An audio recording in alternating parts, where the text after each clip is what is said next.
Greetings, dear subscribers and casual listeners of my channel. Work on any book always begins with drafts.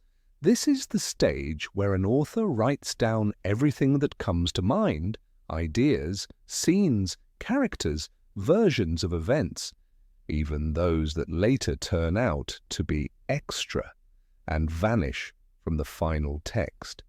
J.K. Rowling was no exception. The Harry Potter series could have been very different. Some characters could have received new development, others might have disappeared entirely, or new ones could have been introduced.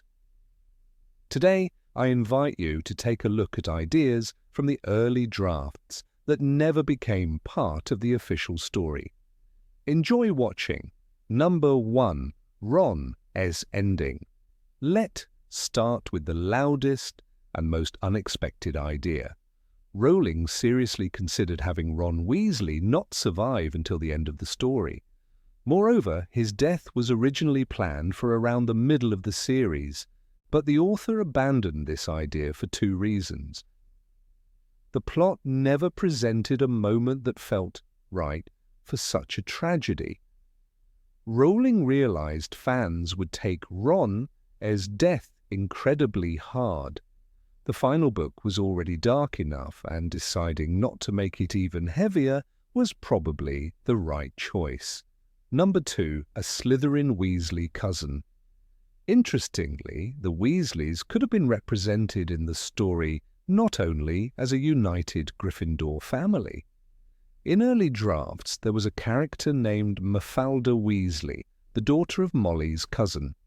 According to the concept, she was supposed to be sorted into Slytherin, serve as a kind of rival to Hermione, play a role in uncovering certain secrets related to Harry, the role that later went to Rita Skeeter.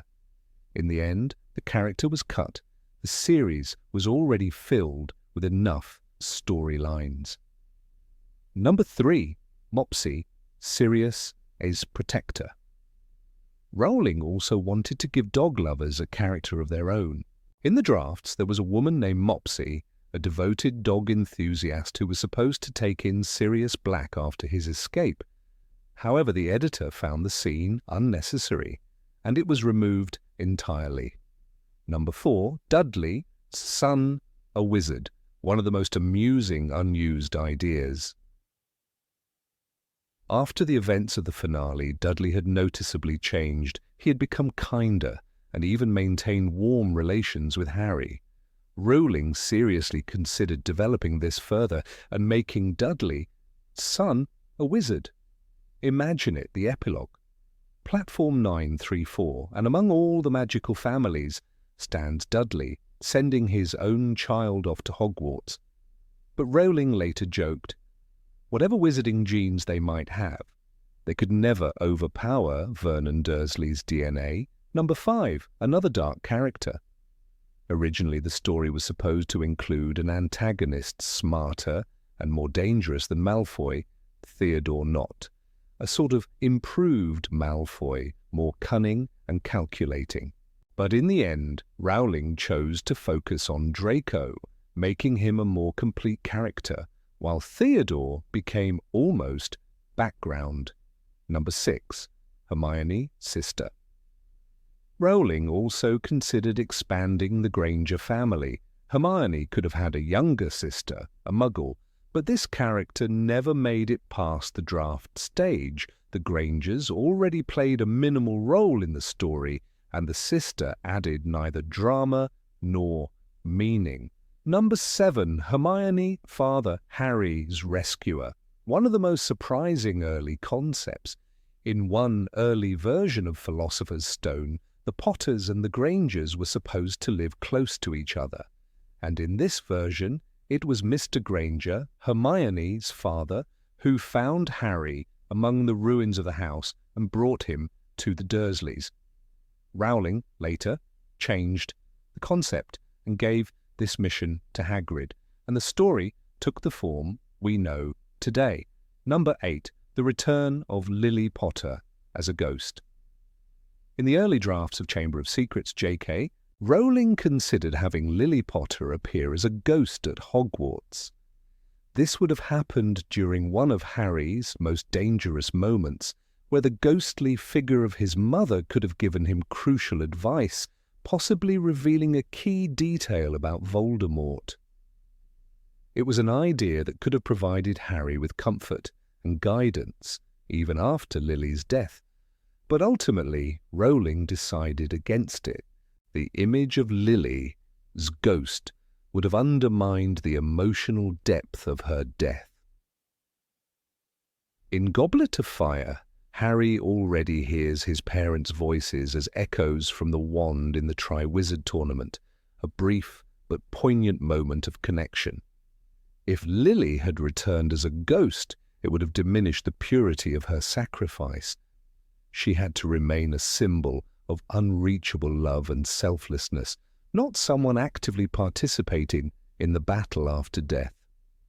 Her memory in Harry was enough, a silent force guiding him from within, not needing to manifest physically to remain powerful. Number 9, an alternative defense against the dark arts teacher, a woman. Throughout the Harry Potter series, Harry faced a new defense against the dark arts teacher each year. There was the charming yet fraudulent Gilderoy Lockhart, the brave and wise Remus Lupin, the sinister Severus Snape, the cruel Dolores Umbridge, the sly Quirrell, and even the manipulative Barty Crouch Jr. disguised as Mad-Eye Moody. But few know that Rowling had originally considered a female teacher for the position, a charismatic witch with a mysterious past, who would have been both an ally and a puzzle for Harry and his friends. This unnamed character was supposed to have been a former Hogwarts student, expelled for practicing forbidden magic. She would have arrived at the school with a hidden agenda, both helping and subtly challenging the trio. However, the idea eventually evolved into the creation of Bellatrix Lestrange, whose insanity and loyalty to Voldemort filled the void of this original character. The role of the defense against the dark arts teacher was ultimately passed on to other characters, and Rowling realized that a strong female figure like this could have overshadowed the main trio, diverting attention away from Harry, Ron, and Hermione's central journey. Number 10, the death of Arthur Weasley. For a long time, Arthur Weasley's fate hung in the balance. In the early drafts of Order of the Phoenix, he was supposed to die after being attacked by Nagini, Voldemort's snake. The scene where Harry witnesses the attack through the snake, his eyes remained in the final version. But with a twist, Arthur survived. Rowling had planned to kill him off as a way to show the brutal reality of the war against Voldemort. It would have been a powerful moment, a stark reminder of the stakes the Weasleys faced. Yet as she wrote, she realized the loss of Arthur would destroy the emotional core of the Weasley family. In an interview, Rowling confessed that she initially believed Arthur's death would emphasize the seriousness of the conflict. But as she continued, she understood that his death would leave an irreparable void. The Weasleys were meant to represent warmth, stability, and love amidst the chaos. Losing Arthur would have tilted the tone of the entire book toward overwhelming tragedy. The Weasley family would have become a hollow shell, and the balance of the story would have tipped too far into despair. Arthur's presence was a comforting anchor, and taking him away would have shattered that. Instead, it was Sirius Black who died, a more fitting sacrifice, both for the plot and for Harry's emotional arc. In Order of the Phoenix, Sirius's death was not just a loss of a beloved character, but a pivotal moment in Harry's journey. When Harry watches as Sirius is struck by Bellatrix Lestrange's curse, his cry of "Sirius" echoes through the book, symbolizing the brutal reality of the war. His death not only marked the loss of Harry, Steed's godfather, but it forced Harry to confront the harsh truth: people he loved were not invincible. In the end, Sirius, his death provided the emotional impact Rowling needed, while sparing the Weasley family the unbearable grief of losing their father. Number 11, Harry in Slytherin. The idea of Harry Potter being sorted into Slytherin was seriously considered by J.K. Rowling. In an early draft, the sorting hat was supposed to send Harry to the house of pure-blood ambition and cunning. This would have created a story where Harry fought the darkness not just outside, but within his own house.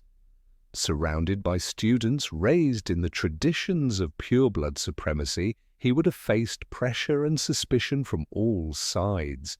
It would have been a psychological battle, a hero's journey through the very heart of evil. But Rowling ultimately rejected this direction. She knew that Harry needed to be surrounded by friends who could support him, and that Slytherin would have been too isolating. The essence of Harry's journey was about friendship, the bonds that formed between him, Ron, and Hermione. Without those connections, he wouldn't have had the same emotional strength to fight the darkness. As Rowling later explained, I wanted him to be surrounded by the right kind of people, people who would help him see the difference between good and evil. If Harry had been placed in Slytherin, he would never have met Ron and Hermione in the way he did. The trio's bond, the backbone of the series, would have looked entirely different. Without Ron, Harry wouldn't have had that first taste of loyalty and friendship, which in turn shaped his understanding of bravery. Without Hermione, he would have never encountered the power of intellect and perseverance. These friendships were pivotal, and Slytherin's environment would have prevented them from forming. Number 12, Dumbledore and his curse. Albus Dumbledore often appeared serene, whimsical, and endlessly wise, yet early drafts painted a darker picture. Rowling once considered giving him a permanent curse, one that slowly ate away at his body and mind throughout the entire series. His sudden mood shifts, his cryptic choices, even his moments of sharp intensity would have carried a hidden explanation. Readers might have looked back on scenes like his quiet warning in Goblet of Fire. Dark times lie ahead of us, and there will be a time when we must choose between what is easy and what is right, and wondered if the weight in his voice came not only from fear, but from pain. This version of Dumbledore would have made his every action feel more fragile, more urgent. Imagine him gripping the edge of his desk in Order of the Phoenix, forcing himself to stay focused as the curse crawled further up his arm. Or Harry noticing a flicker of confusion in Dumbledore's eyes during their conversation about the prophecy. Such moments would have reshaped him into a tragic warrior slowly losing his strength while still trying to guide the world toward hope. His brilliance would seem brighter because it was burning out. Rowling did not abandon the idea completely. She later reworked it into the story of Marvolo Gaunt, his ring, a Horcrux laced with a deadly curse that struck Dumbledore when he tried to destroy it. But instead of being a long-running secret, the curse appeared only at the end of the saga. In Half-Blood Prince, when he calmly tells Harry, "I am weaker. Harry, do not be angry with me," the line hits with quiet gravity. We see a man accepting a fate he cannot escape, but who still chooses to finish the fight. Had the curse been introduced earlier, Dumbledore would have carried a more tragic shadow from the beginning. His eccentricity might have looked like instability. His brilliance might have felt dangerous. Rowling chose instead to keep his mystery intact until the final books. He remained untouchable, inscrutable, almost mythic, until the moment the truth finally cracked through, revealing a man who had always been walking toward his end in silence. Number 13, Madame Pomfrey's dark past, Madame Poppy. Pomfrey always appeared calm, gentle, and devoted to healing. She patched up broken bones, soothed spellburns, and once famously regrew Harry's vanished arm bones after his disastrous Quidditch match in Chamber of Secrets. When Harry groaned in pain, she scolded him with her usual mix of worry and impatience. "What you need is rest, young man." But in early drafts of Order of the Phoenix, Rowling considered giving this familiar healer a startling past. Pomfrey was almost written as a former combat witch, a veteran of magical conflicts long before Voldemort's rise. In this early concept, she would have known Sirius Black and Remus Lupin from those turbulent years. That detail alone would have changed everything. Imagine Lupin returning to Hogwarts, weary and thin, and Pomfrey quietly greeting him with a line like, "It's been a long time since the Carpathian skirmish, Remus." A single sentence could have reshaped the way readers saw her. No longer just a strict nurse, but a woman carrying the weight of old battles. Her experience would have added a new layer of tension to the scenes in the hospital wing, especially when she treated Harry after his encounters with Dementors or Death Eaters. Rowling ultimately stepped away from this direction. She worried that tying Pomfrey too closely to the Order would pull her out of her crucial role as a neutral caretaker. Madame Pomfrey needed to be a constant, someone untouched by politics, untouched by war, a safe harbor in the storm. If she had been a former fighter, her worried fussing over injured students might have lost some of its innocence. Her line in Half-Blood Prince, "I don't know why I even bother, you people are determined to kill yourselves," works precisely because she stands apart from the violence, not inside it. By leaving her past a mystery, Rowling preserved the purity of Pomfrey, his presence at Hogwarts. She remained the one adult who never judged the students, never played favorites, and never hesitated in her duty. A combat background might have made her impressive, but the version we received made her irreplaceable, a healer who carried no wand in battle, yet saved more lives than most warriors ever could. Number 14, Hermione's pet, not Crookshanks. Hermione Granger's loyal cat, Crookshanks, became an unforgettable presence the moment he appeared in Prisoner of Azkaban. His bottle-brush tail, squashed face, and uncanny intuition made him more than just a pet. Yet, J.K. Rowling originally imagined something very different. Hermione's companion was meant to be a raven, a dark, elegant creature tied to omens, secrets, and old magic. In early notes, the raven would serve as a symbol of Hermione's wisdom and might even act as a quiet messenger for Dumbledore. It was a striking idea, but soon proved too heavy for the tone surrounding Hermione's character. Rowling realized the raven brought the wrong energy.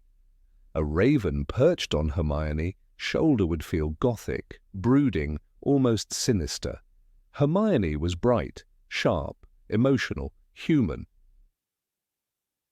A girl who slammed books on tables and argued with Ron over homework didn't need a dramatic winged guardian. She needed someone who reflected her warmth and stubbornness, and so Crookshanks was born, half Kneazle, half mystery, and fully loyal. Rowling later admitted that his magical instincts made him the only creature clever enough to mistrust Scabbers from the start. Crookshanks quickly proved his worth. Readers remember how he hissed at Ron, his rat, long before anyone suspected the truth. In one tense moment, Hermione insisted, "Crookshanks doesn't hate Scabbers. He knows something's wrong with him." That line foreshadowed the reveal that Scabbers was not a harmless pet at all, but Peter Pettigrew, the man who betrayed Harry, says parents. A raven could never have played this scene with the same charm or grounded tension. A dark, ominous bird watching Scabbers would have screamed danger. A fluffy orange cat simply made readers curious. The choice reshaped the story. Crookshanks brought humor, mystery, and heart to Hermione's arc. He made the scenes in the Shrieking Shack richer and helped expose one of the saga's biggest twists. The series needed a creature who could sniff out betrayal, but also curl up by the fireplace in the Gryffindor common room. Rowling understood that this balance mattered, and so Hermione kept her cat, and the raven returned to the shadows where it belonged. Number 15, Neville's alternate fate. In the world of Harry Potter, Neville Longbottom's evolution from a shy, awkward child into a courageous hero is one of the most remarkable transformations in the entire series. His journey, filled with self-doubt, ridicule, and an overwhelming sense of insecurity, is a story of perseverance and personal growth. But the conclusion of his story could have been much different, far more tragic, and undeniably poignant. J.K. Rowling, the brilliant mind behind the Wizarding World, originally envisioned a moment in Harry Potter and the Deathly Hallows where Neville would sacrifice his life for Harry, shielding him from a fatal curse in the final battle. This alternate version of Neville's fate would have been an emotional turning point in the series, an unforgettable scene where sacrifice and courage intertwined in a moment of ultimate heroism. At that time, Neville would have been seen as the quintessential tragic hero, giving his life for the greater good, becoming the kind of figure readers expect from someone who has struggled all their life. The death of Neville would have undoubtedly intensified the emotional weight of the Battle of Hogwarts, and his loss would have resonated deeply with fans who had watched him grow alongside Harry, Ron, and Hermione. The idea of Neville's sacrifice came from Rowling's desire to emphasize that heroes are not always born from prophecies or preordained destinies. Instead, heroes can emerge from the unlikeliest of places, from those who do not seem to fit the traditional mold.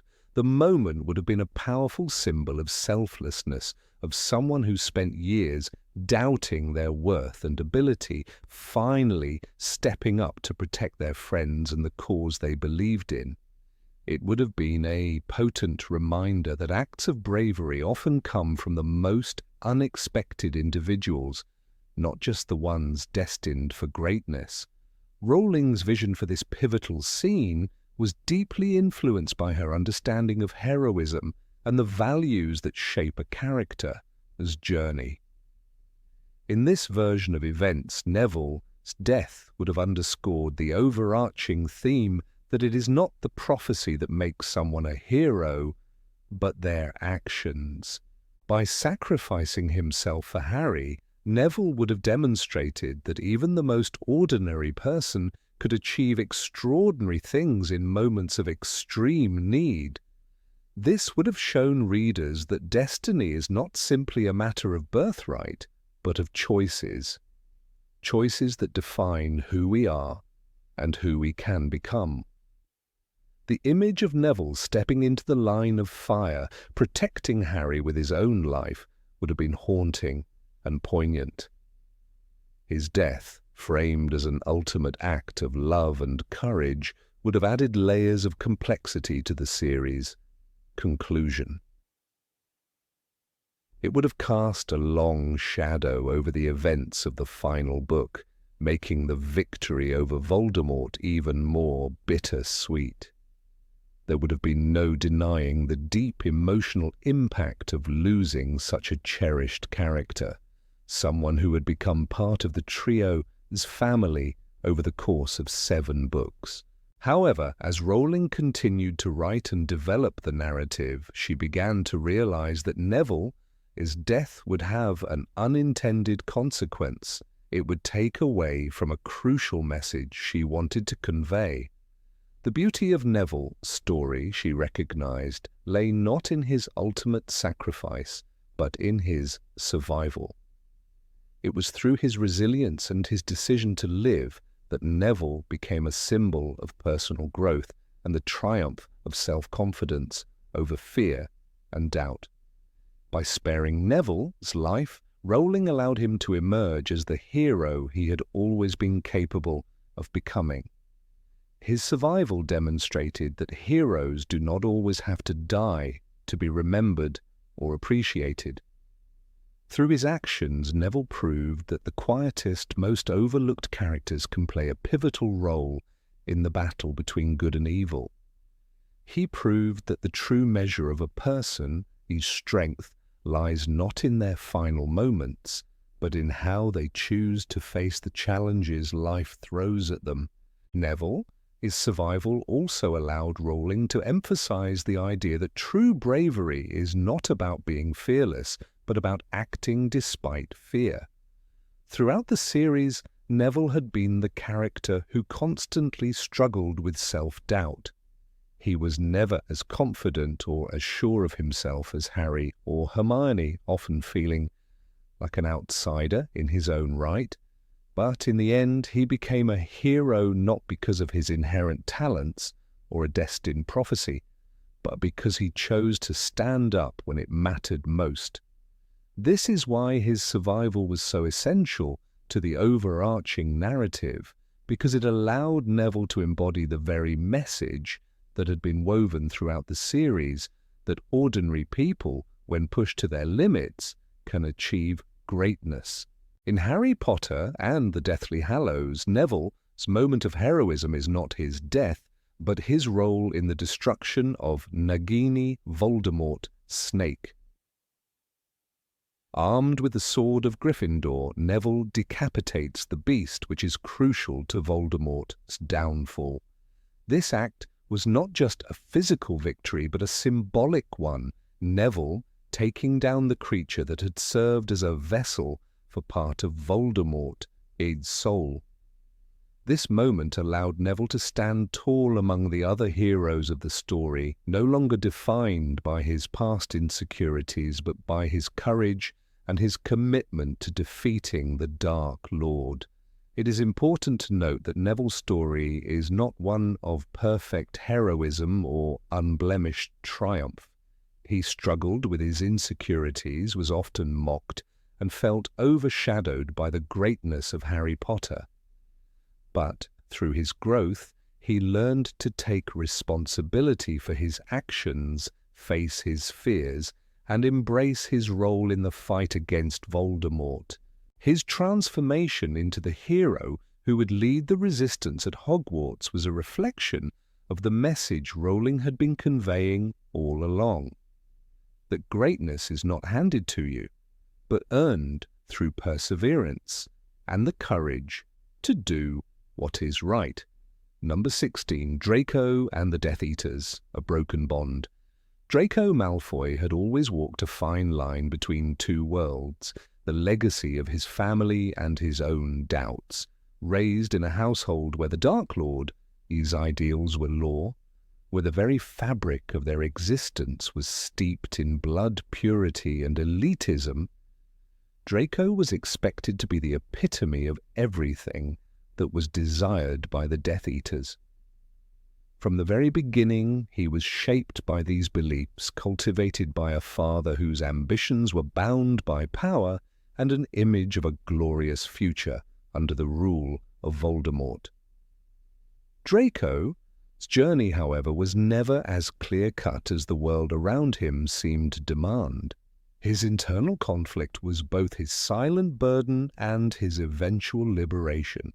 The drafts of Harry Potter and the Half-Blood Prince originally contained an interesting twist in Draco's arc, one that saw him choosing to abandon the Death Eaters and seek refuge, away from both the light and the dark. It was a moment that could have changed the trajectory of Draco's character and his role in the war.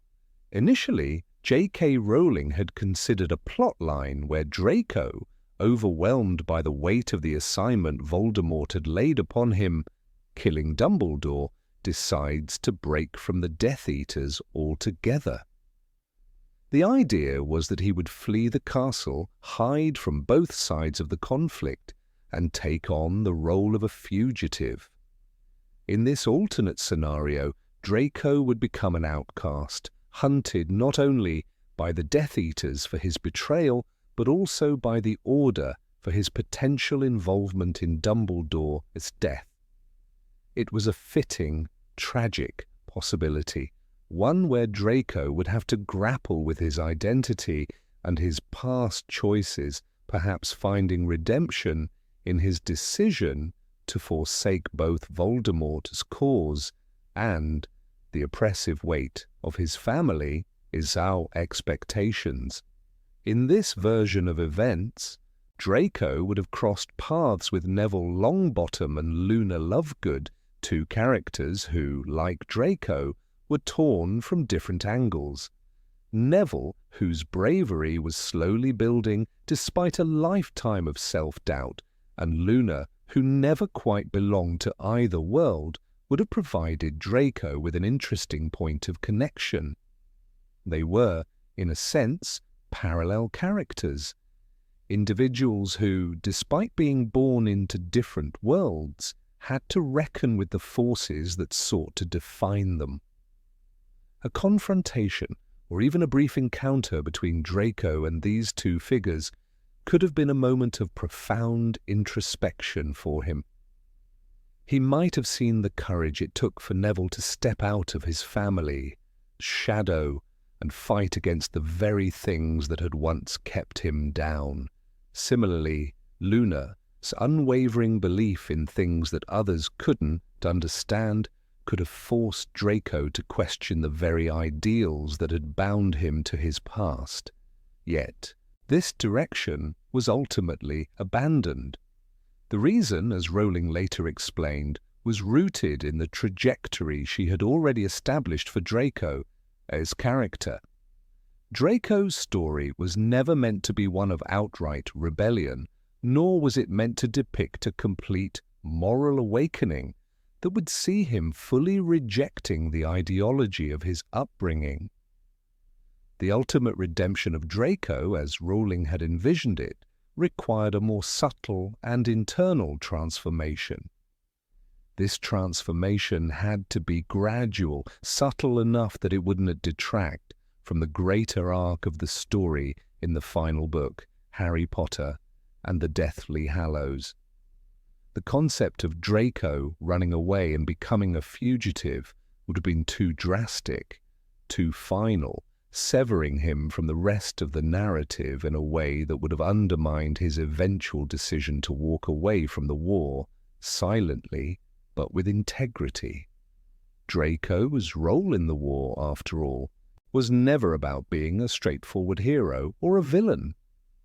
It was about the nuances of choice and the shadows that linger in between the extremes. Draco's eventual choice to remain at Hogwarts and silently withdraw from the conflict mirrored his internal struggle. He did not loudly denounce the Death Eaters, nor did he join the Order. Instead, he was a bystander, quietly distancing himself from the war.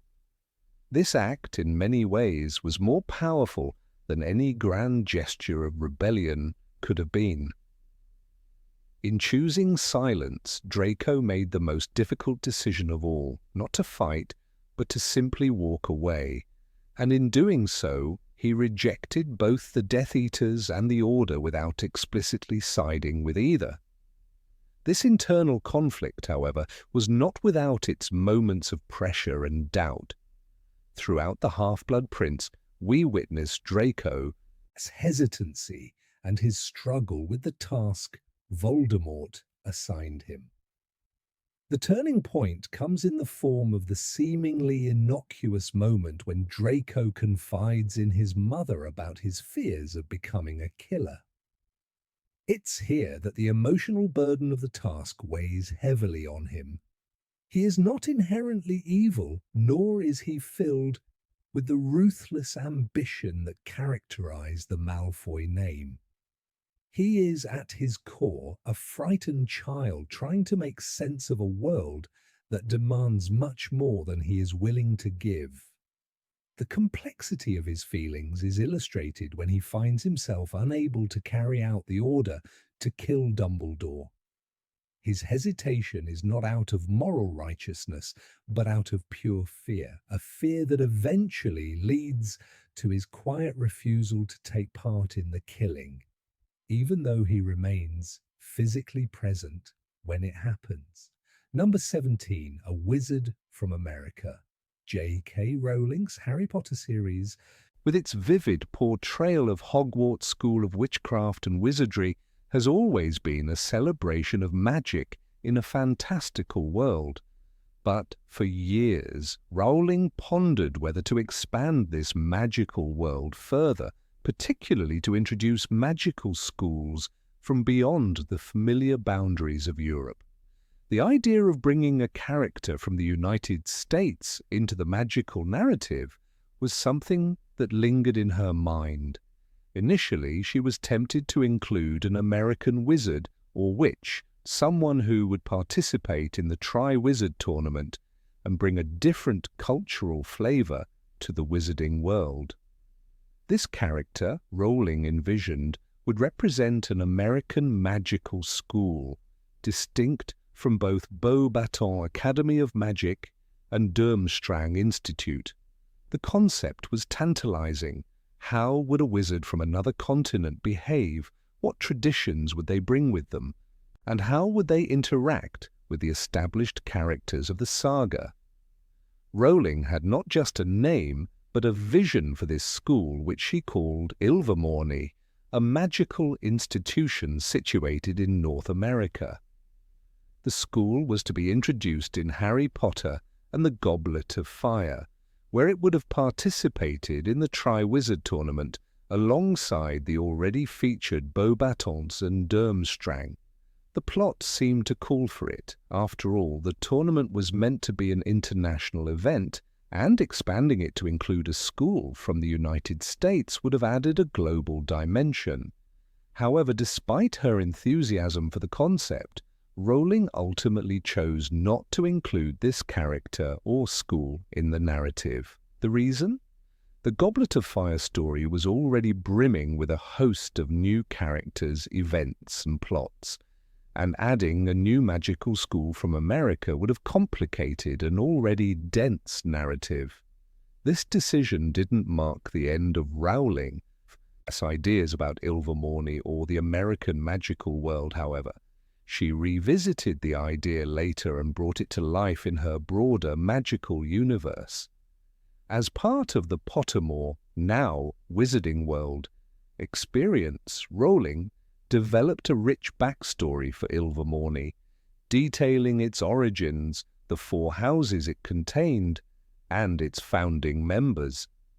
These elements, though not central to the main Harry Potter books, offered fans a tantalizing glimpse into how magic had evolved on the other side of the Atlantic. Ilvermorny, as Rowling explained, was founded by Isolde Serre, a direct descendant of Salazar Slytherin, who had fled Ireland to escape persecution and started the school on Mount Greylock in Massachusetts. Though Ilvermorny did not make an appearance in the Goblet of Fire, its creation allowed Rowling to explore American wizarding culture in her expanded lore. The concept of a distinctly American magical school was designed to reflect the unique history, geography, and even societal values of the United States.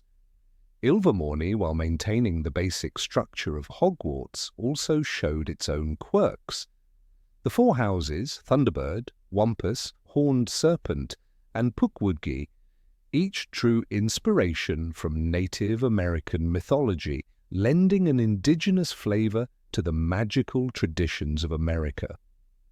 Rowling's incorporation of native folklore into the creation of the school, his houses, was her way of making sure that the American school felt connected to the land and people of its own world. At the same time, Rowling was very conscious of the rich traditions that Hogwarts had established by the time Goblet of Fire was written. In her books, Hogwarts felt uniquely British, from its castle setting to the emphasis on certain magical subjects and customs. While introducing an American wizarding school might have been an exciting prospect, it would have been an immense challenge to weave a completely different culture seamlessly into the established British framework. The core appeal of the Harry Potter series had always been its British setting, its nuances of class, tradition, and the familiar sense of magic set against a British backdrop. Bringing in a foreign element like Ilvermorny risked creating a narrative fracture which might have diluted the series' deep connection with its primary setting. Rowling's decision to sideline Ilvermorny in the Goblet of Fire allowed her to maintain a more focused narrative in that book, even if the broader world of wizardry continued to expand. Yet the notion of an American wizarding culture lived on in other ways. Ilvermorny was mentioned again in Fantastic Beasts and Where to Find Them, the film series that Rowling began to develop after the success of the Harry Potter books. It is in Fantastic Beasts that the idea of Ilvermorny is explored in greater depth, not just as a school, but as a symbol of magical practice in a new world. The American magical world, as depicted in the Fantastic Beasts films, offers a sharp contrast to the European schools of magic, with its own complexities and challenges. In hindsight, it's clear that Rowling's decision to exclude a character or school from Ilvermorny in the Goblet of Fire had a strong narrative justification. The Triwizard Tournament was already a sprawling event, with champions from 3 schools, a new magical tournament structure, and plenty of interpersonal drama. Bringing in another school, especially one as rich and culturally distinct as Ilvermorny, would have added a layer of complexity that might have distracted from the key plot points of the tournament and Harry's personal growth. That said, Rowling's decision to create Ilvermorny outside the confines of the main series was a way of giving fans a broader view of the magical world without overwhelming the core storyline. The world of Harry Potter is, at its heart, a story about growth. Harry's maturation, his learning of magic, his confrontation with evil. By avoiding the introduction of a new school and character from America in the Goblet of Fire, Rowling kept the narrative focused on the challenges facing Harry and the relationships he was forming at Hogwarts. This decision, though limiting in some respects, ensured that the story could progress without the need for excessive exposition or tangential plots. Number 18, a prophecy for Hermione. There was a time when J.K. Rowling considered giving Hermione Granger her very own prophecy, one that would match the gravity of the famous one that foretold the ultimate battle between Harry Potter and Lord Voldemort. This secondary prophecy was not about doom and death, but rather about knowledge, light, and the intricate role that Hermione played in the trio's journey. It was a momentary flicker in Rowling's mind, a fleeting possibility that might have altered the way fans viewed Hermione forever. But ultimately it was a choice that would remain in the shadows of the author's notes, a what if, that was discarded as the story evolved. The prophecy, as envisioned by Rowling, was spoken during one of Sybil Trelawney's infamous foggy-eyed, trance-like sessions. Trelawney, the eccentric divination professor at Hogwarts, was notorious for her cryptic, often nonsensical predictions. However, on one such occasion she was to have said, "A witch bearing the light of knowledge into the chaos of war." It was an elegant phrase that seemed to encapsulate Hermione Granger's essence in a way that no one else in the story could match. It was not a prophecy about bloodlines or fate, but about intellect, the strength of knowledge, and how it could illuminate the darkness of their ongoing fight against Voldemort and his forces. Many fans, upon hearing about this abandoned idea, immediately interpreted this prophecy as referring to Hermione. She was, after all, the brains of the trio, Harry, Ron, and Hermione. She was the one who, time and time again, relied on her encyclopedic knowledge to save the day. Whether it was remembering the potion ingredients that helped them enter the Chamber of Secrets, or the knowledge she possessed about the wizarding world that guided their hunt for Horcruxes, Hermione's intellect was crucial to their success. The prophecy, therefore, seemed to fit her character perfectly. However, Rowling's intentions went deeper than simply giving Hermione a moment of glory. The author wanted her characters to earn their importance, not have it dictated by fate or prophecy. In many ways, Hermione's genius, her ability to grasp the vast complexities of magic, was the result of hard work, effort, and dedication, unlike Harry, who was marked by the prophecy, and Ron, who often felt overshadowed by his friends Hermione. Its story was one of growth through effort. She had to study, she had to work harder than most of her peers, and she had to rely on her determination and diligence to rise above challenges. To her, the notion of a prophecy singling Hermione out as the chosen one of knowledge felt too much like an easy shortcut. Imagine if this prophecy had remained in the final draft of the series. Hermione, always in the shadow of Harry's destiny, would have gained a higher pedestal, perhaps overshadowing the very qualities that made her relatable and beloved. Her value was always rooted in what she did, rather than what was foretold for her. Rowling did not want to create a world where every important character had a preordained fate, especially not for Hermione, whose journey was meant to reflect that brilliance comes from struggle and persistence. In the final books, Hermione's intelligence is often underscored by the way she handles themselves in dire situations. Take, for example, her role in the search for Horcruxes in The Deathly Hallows. While Harry and Ron are at times lost or distracted, Hermione is a steady force, always calculating, always thinking ahead. She is the one who ensures that they escape danger with their lives intact. It is her ability to think on her feet, to use the knowledge she has, and to solve complex problems that proves to be invaluable. Yet there is no prophecy guiding her, no magical force pushing her along the way. It is all her. One of the most pivotal moments in Hermione's journey comes when she uses the time turner in The Prisoner of Azkaban. This magical device, which allows the user to go back in time, provides a crucial turning point in the story. Hermione does not hesitate. She doesn't sit back and wait for some divine force to guide her. She takes control, making use of the resources at hand to right a wrong. This act of self-determination becomes symbolic of her character as a whole, always striving, always learning, always growing. Had she been given a prophecy, it might have diluted that message, taking away from the raw beauty of her growth.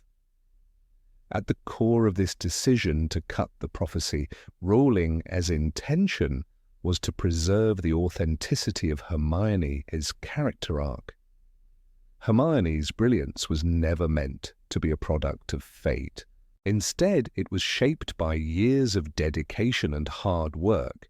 Her intellect wasn't just a magical gift bestowed upon her, it was a reflection of who she was as a person. It would have been too easy to make her the chosen one of knowledge, just as Harry was the chosen one of the Dark Lord's defeat. But that was not the story Rowling wanted to tell. Instead, she wanted readers to understand that greatness comes from within. It is not something predetermined by the universe or a prophecy, but something that is earned through struggle and perseverance. In The Goblet of Fire, Hermione's intellect is vital in helping Harry navigate the complexities of the Triwizard Tournament. Without her, Harry would not have been able to complete some of the tasks that seemed insurmountable. She is the one who helps him solve the riddle in the second task, and she is the one who ensures they make it through the maze in the final challenge. Yet her contributions are often subtle, done not for fame or glory, but because they are needed. Had a prophecy been written about her, her actions might have been seen as part of some greater design, rather than as the product of her intellect and determination. Perhaps the most telling example of Hermione's role in the battle against Voldemort comes in the Deathly Hallows when she destroys one of the Horcruxes. She does so not because it's her destiny, but because she knows it is the right thing to do. She uses her knowledge of magic and her unyielding resolve to aid Harry in his quest. She doesn't wait for a prophecy to tell her what to do. She simply does it, proving time and again that her place in the trio's success was earned through her own actions. The discarded prophecy was, in many ways, a reflection of the pressures Rowling felt as she developed Hermione's character. In a world where so much of the story was driven by fate, destiny, and prophecies, the author chose to make Hermione's story about choice. Her intellect wasn't a result of some cosmic plan, but a result of her choices, of how she applied herself to her studies and to the world around her. In choosing not to include the prophecy, Rowling made sure that Hermione remained one of the most relatable characters in the series, a beacon of hope for those who strive for greatness through their own efforts.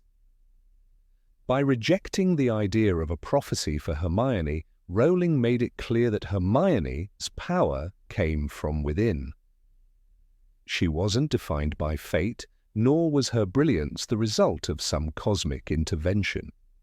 She was a character that embodied the idea that with enough hard work, dedication, and heart, anyone could rise to greatness, even in a world as magical and dangerous as the one she inhabited.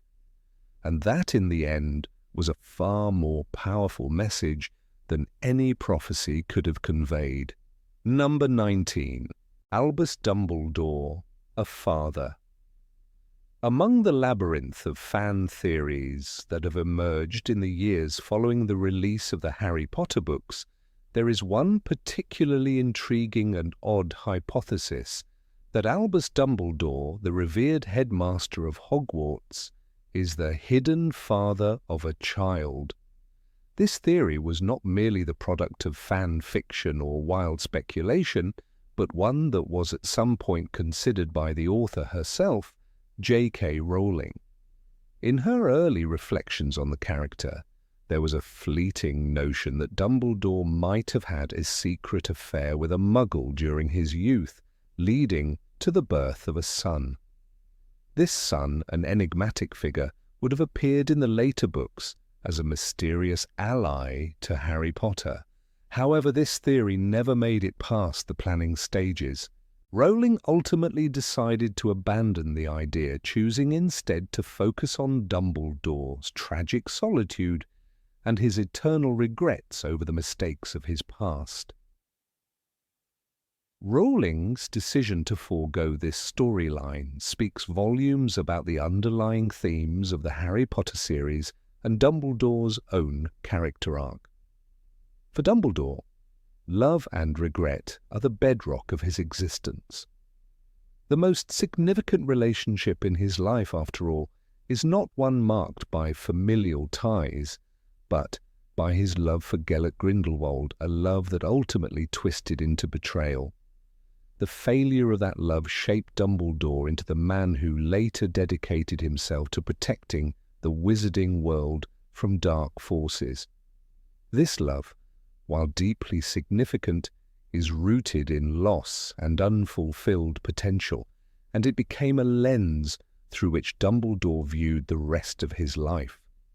In this light, the idea of him being a father to a hidden son seemed to conflict with the larger tragedy of his character, one defined by his loneliness and the weight of his past mistakes.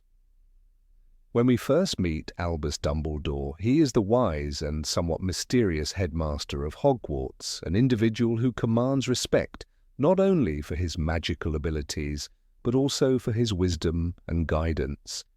Yet behind his calm demeanor lies a tumultuous history, one that includes youthful arrogance, an obsessive pursuit of power, and a personal tragedy that he carries with him throughout his life.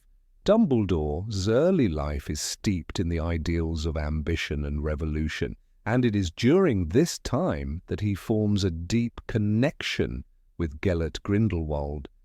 Together they dream of creating a world where wizards rule over muggles for the greater good. This partnership, marked by a passionate bond, ultimately ends in betrayal when Dumbledore is forced to confront the darker ambitions of Grindelwald. It is in the aftermath of this relationship that Dumbledore's regrets begin to shape the course of his life. He retreats into solitude, distancing himself from those he loves, and focuses his energy on the battle against dark forces. The sense of guilt that haunts him is profound. He feels responsible for the suffering caused by his youthful dreams and the harm done by Grindelwald, whose dark legacy lingers in the world. Dumbledore's regrets are not only about the harm Grindelwald caused, but also about the failure of the friendship and love he shared with the dark wizard. Had he chosen differently, Dumbledore believes, things could have been different for both of them.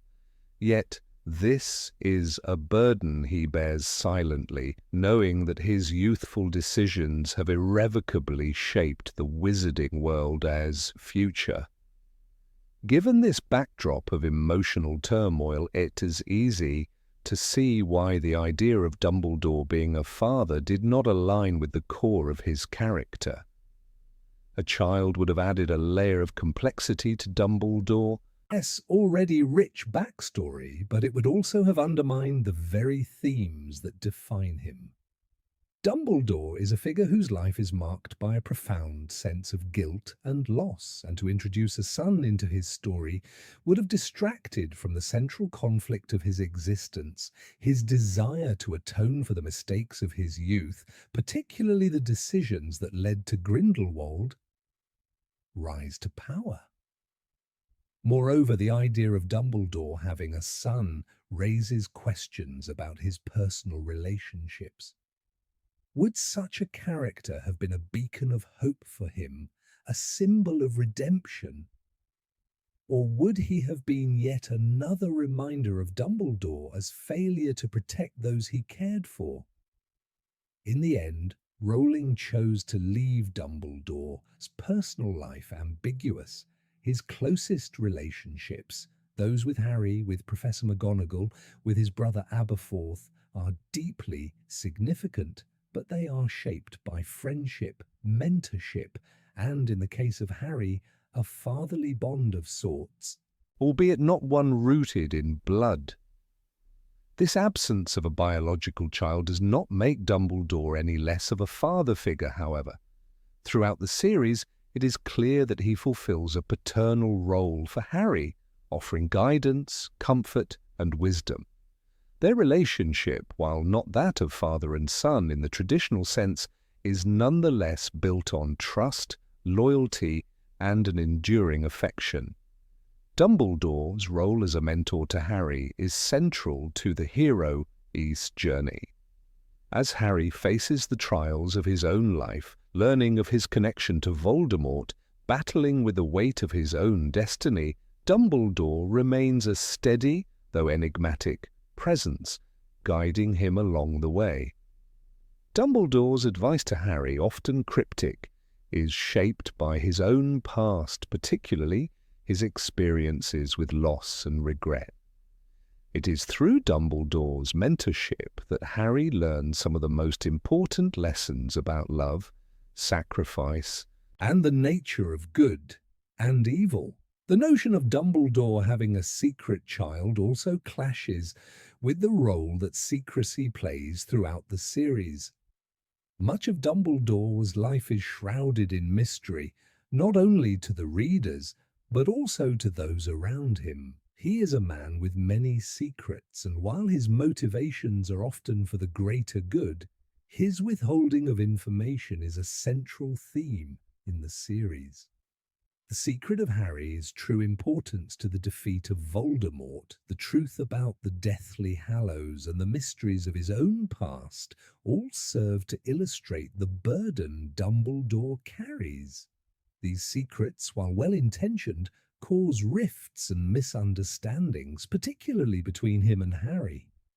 The revelation of a hidden child would have added another layer of complexity to this theme, but it also could have diluted the impact of Dumbledore's secrets, many of which were revealed only at the very end of the series, when the time was right. The decision to abandon the idea of Dumbledore having a son also resonates with the larger themes of parenthood in the series. Throughout the books, parent-child relationships are a central motif. Harry's relationship with his parents, Lily and James Potter, is central to his understanding of who he is and why he must fight against Voldemort. The tragic death of his parents is the inciting event that sets Harry on his path to becoming the hero he is destined to be. His surrogate parents, Sirius Black, Hagrid, and especially the Weasleys, become important figures in his life, offering him the family he never had. Dumbledore, in turn, serves as another parental figure, guiding Harry in his moments of crisis and helping him understand the weight of his own legacy. Rowling's choice to forego Dumbledore's fatherhood highlights the complexity of the character and reinforces the themes of sacrifice, guilt, and atonement. By keeping Dumbledore's personal life veiled in mystery, Rowling allows him to remain an enigmatic figure whose wisdom and guidance are shaped by his past mistakes and the burden of his own heartache. His life, though marked by tragedy, ultimately serves as a testament to the importance of love, redemption, and the acceptance of one's flaws. In the grand scheme of the series, Dumbledore's story arc remains one of the most poignant and multifaceted. While the idea of him being a father may have seemed compelling on the surface, it would have altered the trajectory of his character in ways that would have distracted from the central themes of the books. Dumbledore's strength lies not in his ability to be a perfect father, but in his capacity to recognize his mistakes, learn from them, and ultimately guide others through the darkness of their own lives. It is this ability to inspire and guide, even in the face of overwhelming personal regret, that makes Dumbledore one of the most memorable and beloved characters in the Harry Potter series. Number 20. A hero with a curse. In the early drafts of Harry Potter and the Philosopher's Stone, J.K. Rowling had envisioned a character quite different from the one we came to know. This character was an older student at Hogwarts, cursed with an ancient, mysterious spell that marked him as an outcast among his peers. The curse cast a shadow over him, both literally and figuratively, creating a dark, enigmatic atmosphere that would pervade his interactions with others. His presence was meant to evoke a sense of dread and intrigue, and he was intended to play a pivotal role in the story, even offering Harry his help at a crucial moment. The presence of this cursed character was more than just a narrative device. It was a symbol of the burdens of isolation and the weight of a past that could not be escaped. Rowling had a clear vision for how this character would influence Harry's journey. The cursed student would stand as a mirror to Harry, highlighting the boy's own struggles with being different, the weight of his fame, and the mysterious mark on his forehead. However, as the story evolved, Rowling realized that the introduction of this character would overload the plot. The narrative was already complex enough, with Harry's own journey, and the introduction of key elements like the sorcerer's stone, the magic at Hogwarts, and the sinister undercurrents of the wizarding world. The cursed student was ultimately discarded, but in a twist of fate, Harry himself became the embodiment of that very curse. The curse in question, the one that once belonged to an unnamed character, was rooted in a history that Harry would come to share. The scar on his forehead, inflicted by Voldemort's curse when he was a baby, was more than just a physical mark.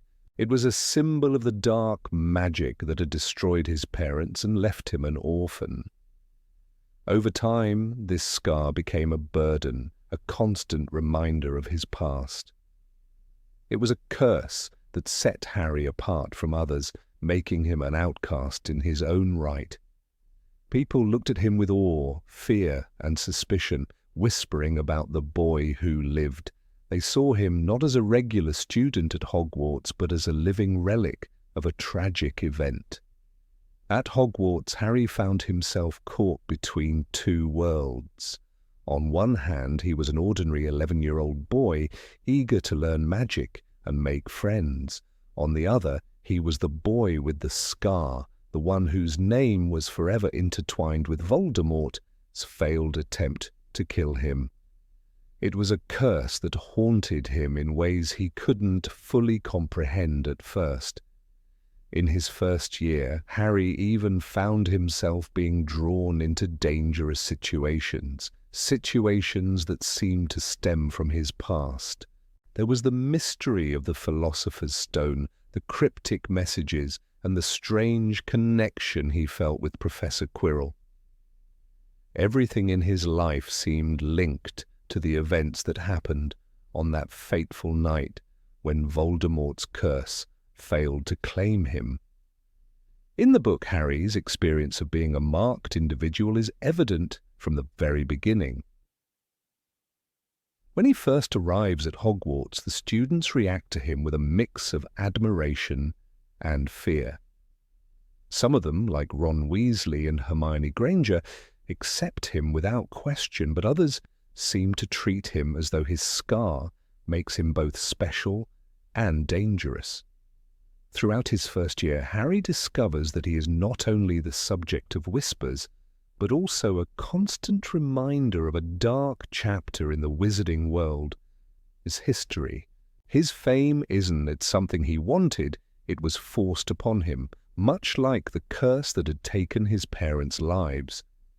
As Harry delves deeper into the mystery of the Sorcerer's Stone, he begins to understand that his connection to Voldemort is more than just symbolic. It's real and it's dangerous.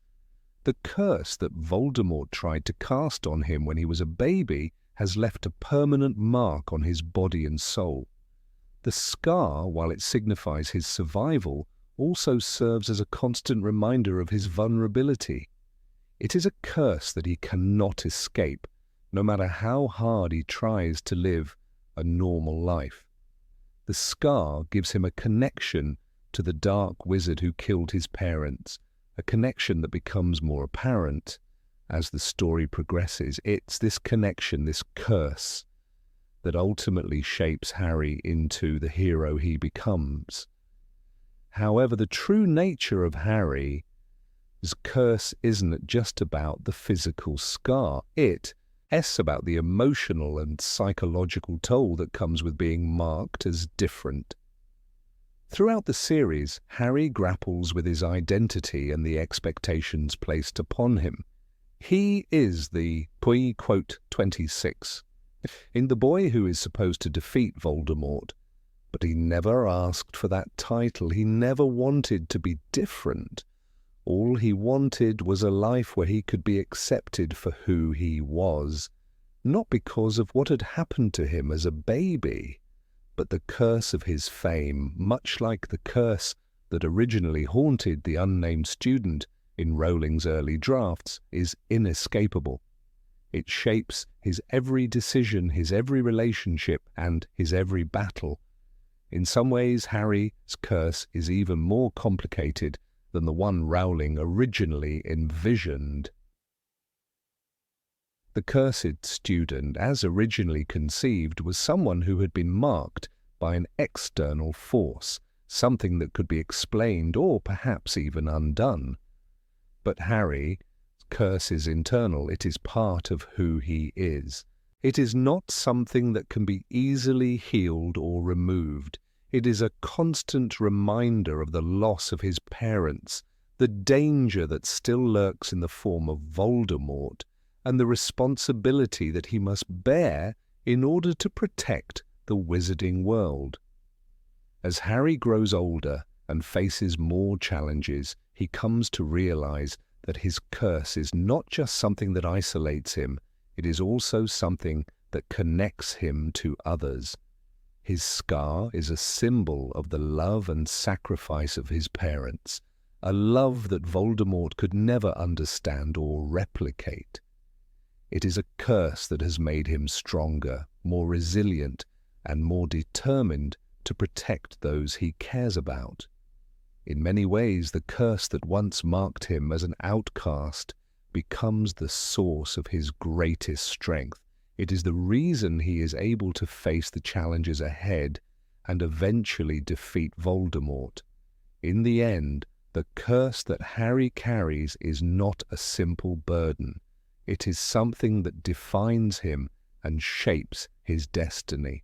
It is a reminder of his past, but it is also a source of hope for the future. The character that Rowling originally conceived, the cursed student who was meant to help Harry, is a reflection of the journey Harry himself embarks upon. Like the cursed student, Harry is marked by an ancient and powerful force that he cannot escape. But unlike the unnamed character, Harry does not allow this curse to define him. Instead, he uses it as a source of strength, transforming it from a symbol of fear into one of hope. In many ways, Harry's curse is the true key to his character. It is a symbol of the trials he must endure and the triumphs he will achieve. The journey from being an outcast, haunted by a curse, to becoming a hero who saves the wizarding world is the essence of Harry's story. It is a journey that begins with a scar and ends with a victory over the very forces that sought to destroy him. Through his curse, Harry becomes the hero he was always meant to be, a hero who is not defined by his past, but by his actions and his heart. Number 21, a fearless muggle. In the early drafts of the 5th book in the Harry Potter series, Harry Potter and the Order of the Phoenix, J.K. Rowling considered introducing a new, intriguing character, a muggle who was not only unafraid of the magical world but actively aided it. this character, an ordinary non-magical person, would have been completely unfazed when encountering the fantastical and often terrifying elements of magic. In a world where muggles were often portrayed as fearful, ignorant, and even hostile to the wizarding world, this muggle was to stand out as a beacon of open-mindedness and courage. Rowling initially envisioned this character as playing a vital role, helping the Order of the Phoenix by providing shelter to a member of the group. Yet despite the freshness of the idea, the concept was eventually scrapped. The notion of a muggle who was not only unafraid but also willing to assist in the battle against dark forces was revolutionary. In the Harry Potter books, muggles were generally depicted as oblivious to the wizarding world, often in fear or disbelief when faced with it. Characters like the Dursleys, Harry's cruel aunt, uncle and cousin, epitomized this view. They were terrified of anything magical, and their disdain for wizards and witches ran deep. The muggle world, through their eyes, was simple, predictable and safe. So the idea of a muggle not only encountering magic, but embracing it with an open mind, was an important, and at the time, unusual shift in perspective. Rowling's vision for this character was that they would be a quiet hero, someone who, despite not having any magical powers, would be an ally to the Order of the Phoenix. In a time of war when Voldemort's forces were growing stronger, such an ally would have been invaluable. The character was meant to help protect one of the Order as members, offering them a refuge in their home. The inclusion of a muggle in this role was meant to challenge the traditional view that muggles were powerless in the face of magic. It would have been a beautiful moment of unity between the magical and non-magical worlds, showing that courage and decency were not confined to those who wield wands. However, despite the significance of this character in terms of narrative, Rowling ultimately decided against keeping them in the final version of the book.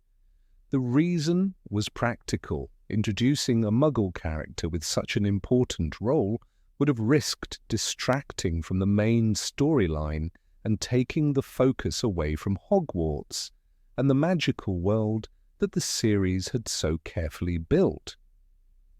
Rowling's world was a magical one, and she was concerned that introducing a muggle into the heart of the narrative would upset the balance, pulling the story too far outside the wizarding community. The world of wizards, witches, and magical creatures had grown so complex that adding a character who was a muggle ally might have required too much exposition and diverted attention from the storylines already in motion. In hindsight, this decision seems to be a reflection of how the magical world in Harry Potter was always inextricably linked to the wizarding community, fears, biases, and challenges. The Muggle world was often seen as a necessary but separate entity. The division between the two worlds, while not absolute, was always clear. However, the idea of a Muggle character who was not afraid of magic would have blurred that line in an interesting way.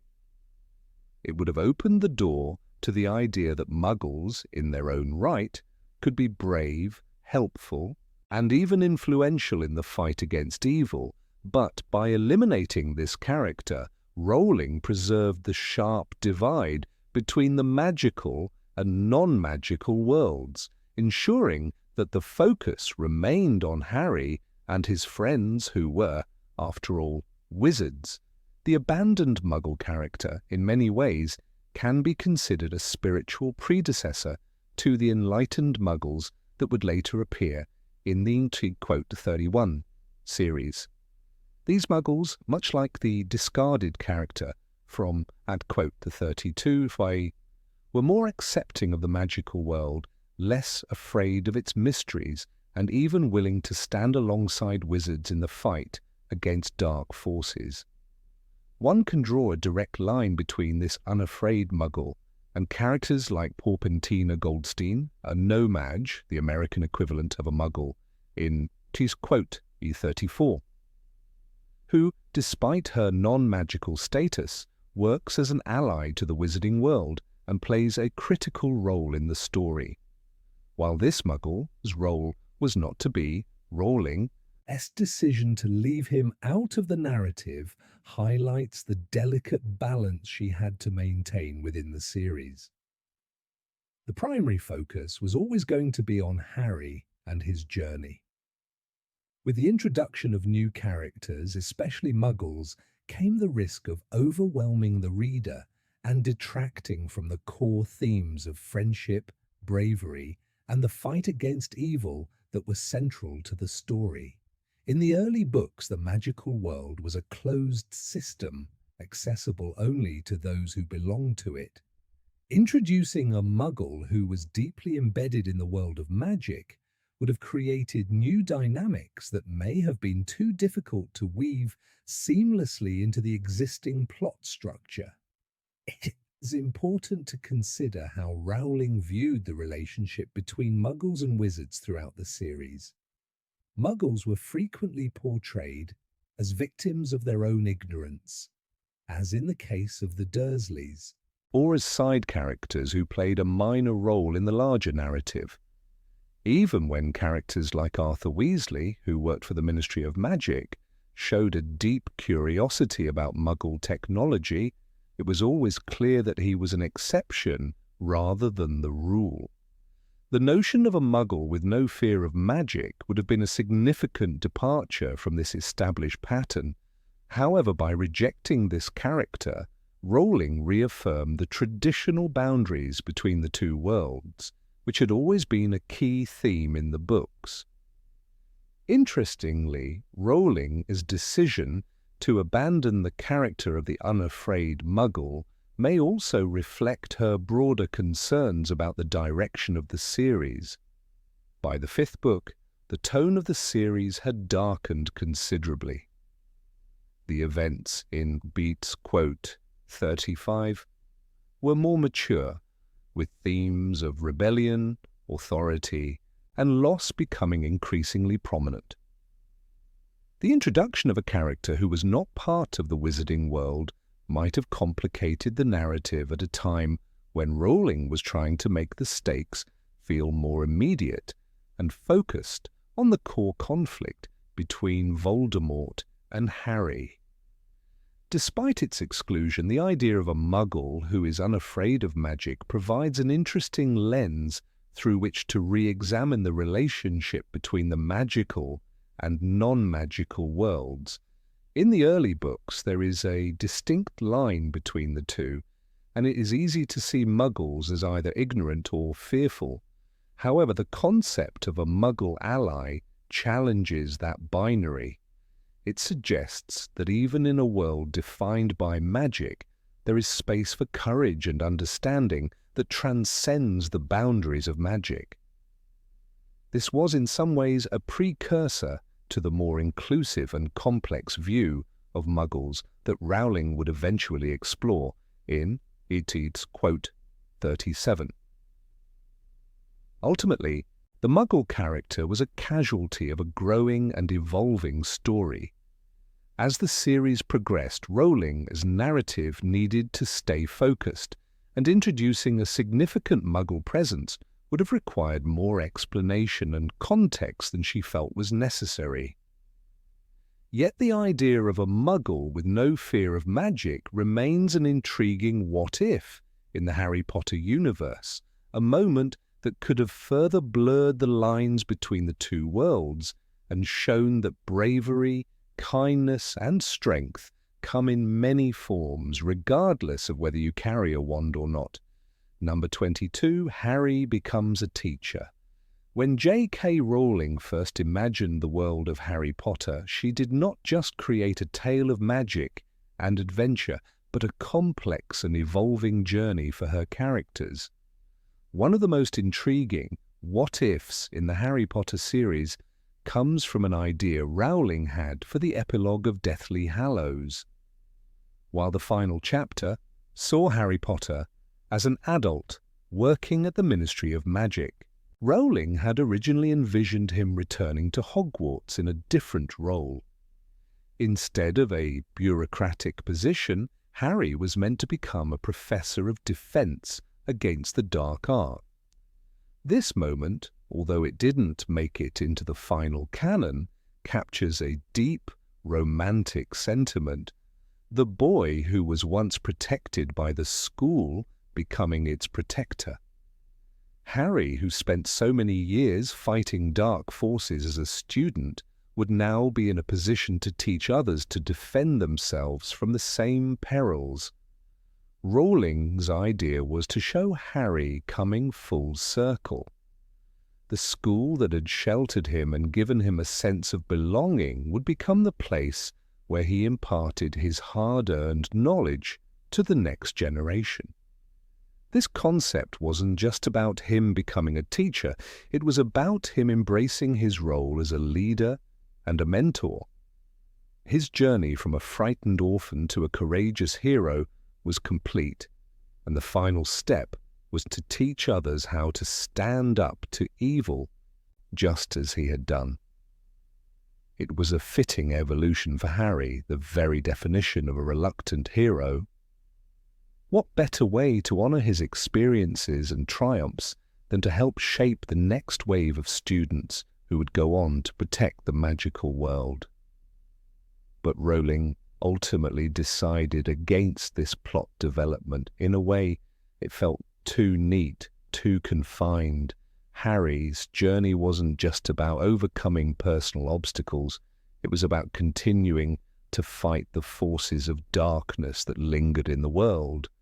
Rowling envisioned him not settling into the comfortable life of a Hogwarts professor, but continuing to confront the remnants of Voldemort's influence.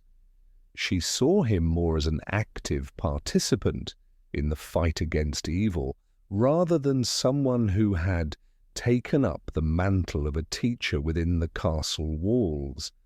Harry was the hero who would never stop being in the field, confronting danger head-on. The idea of him teaching at Hogwarts seemed to limit his potential and perhaps even place him back in the past, when he was a student himself. It was a bittersweet decision for Rowling to make.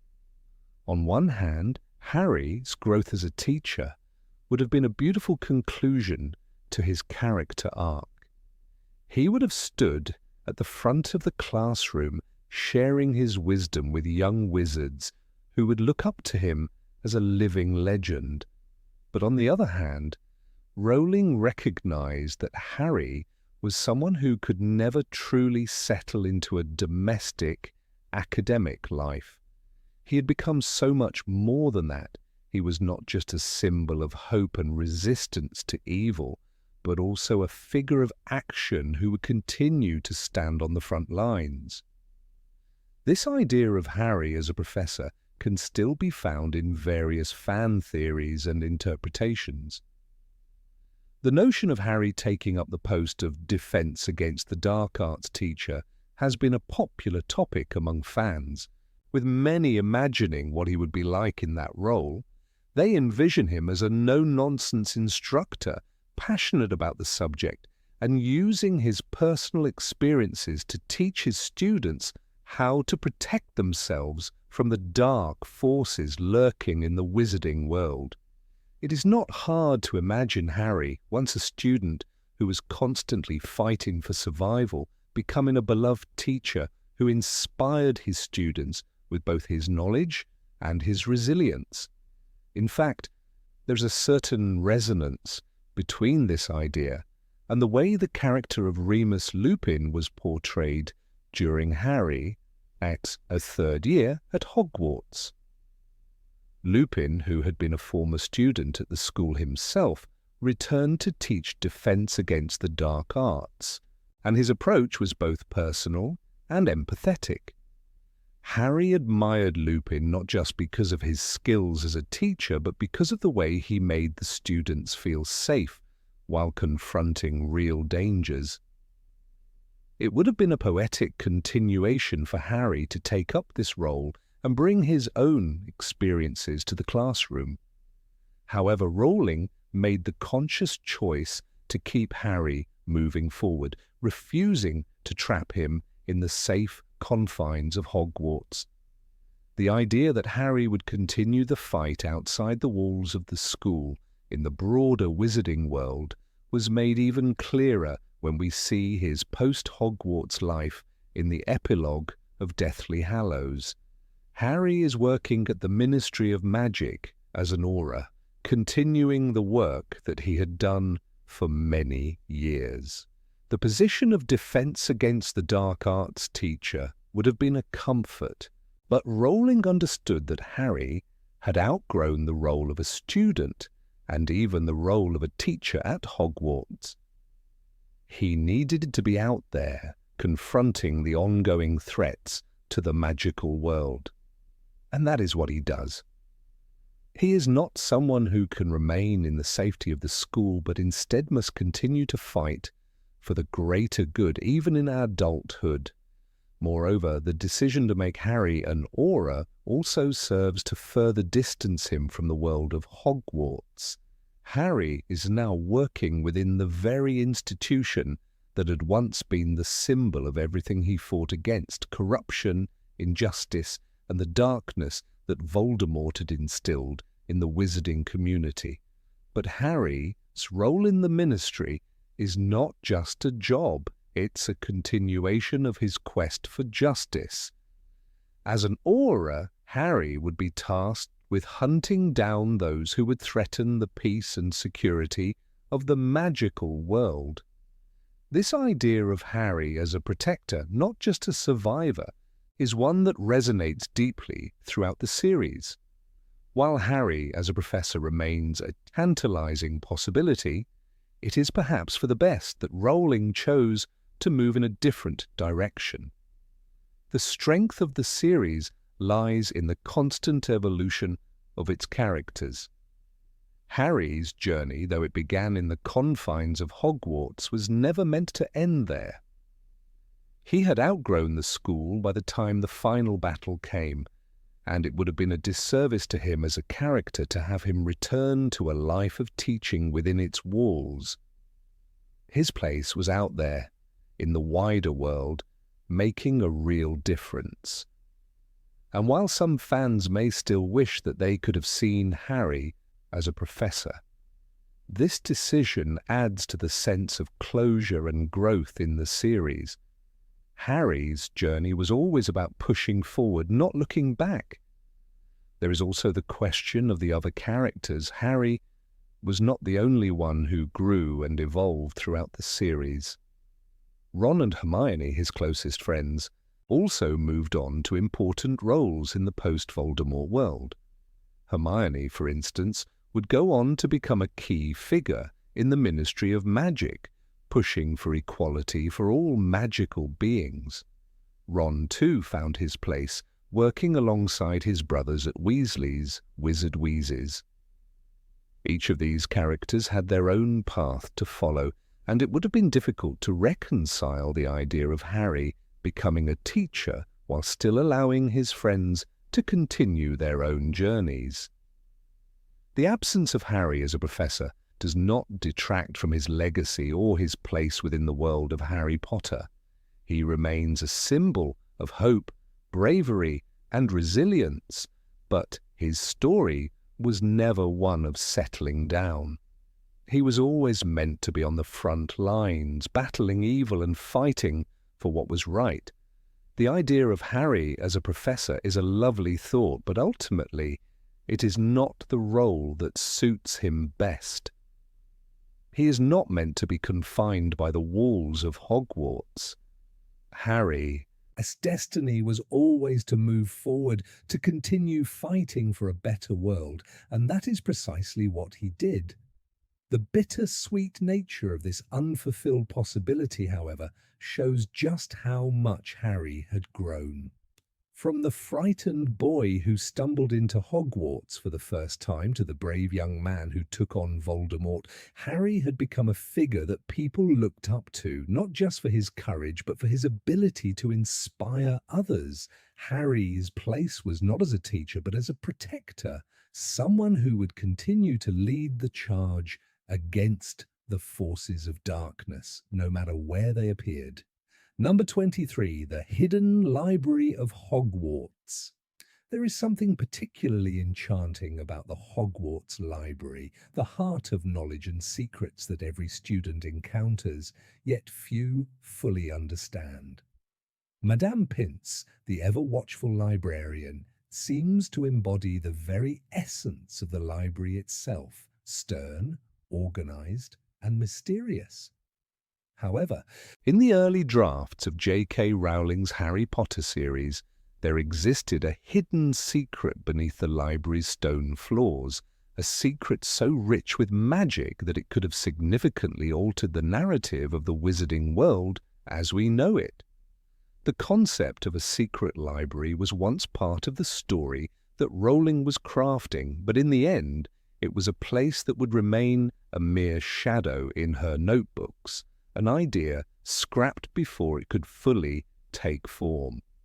In those first drafts, Rowling envisioned a concealed chamber beneath the Hogwarts Library, a forbidden and secretive space that only a select few could access. The room was intended to hold magical texts so ancient and forbidden that only the most trusted and knowledgeable wizards would dare seek them. The idea was to introduce this hidden library in the fourth book, Harry Potter and the Goblet of Fire, at a time when the stakes were rising and the mysteries of Voldemort's return were beginning to unravel.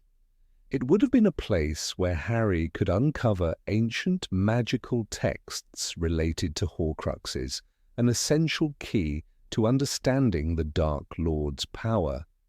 At first glance, this addition seems like it could have added depth to the already sprawling narrative of the fourth book. With the Triwizard Tournament occupying much of the book's focus, the idea of a secret space that could provide insight into the very fabric of Voldemort, his immortality, might have been a compelling plot twist.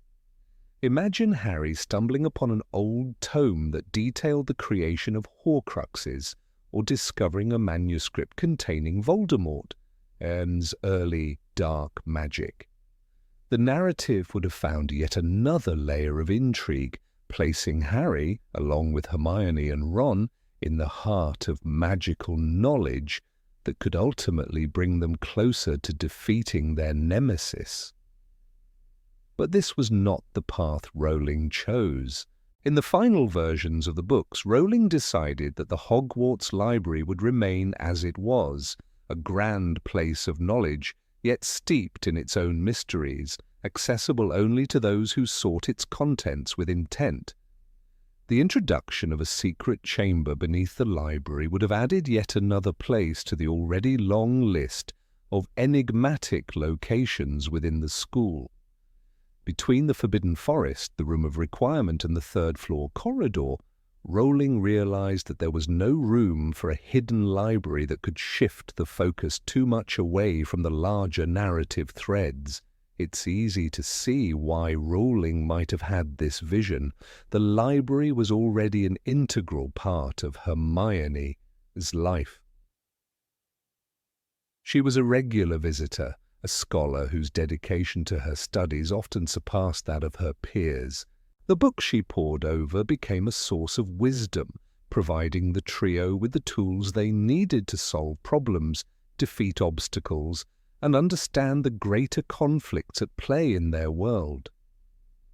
Hermione's love for the library wasn't just about academics. It was about the power of knowledge and the way it shaped the world around her. The library held answers, and Hermione, always the seeker, was its perfect companion.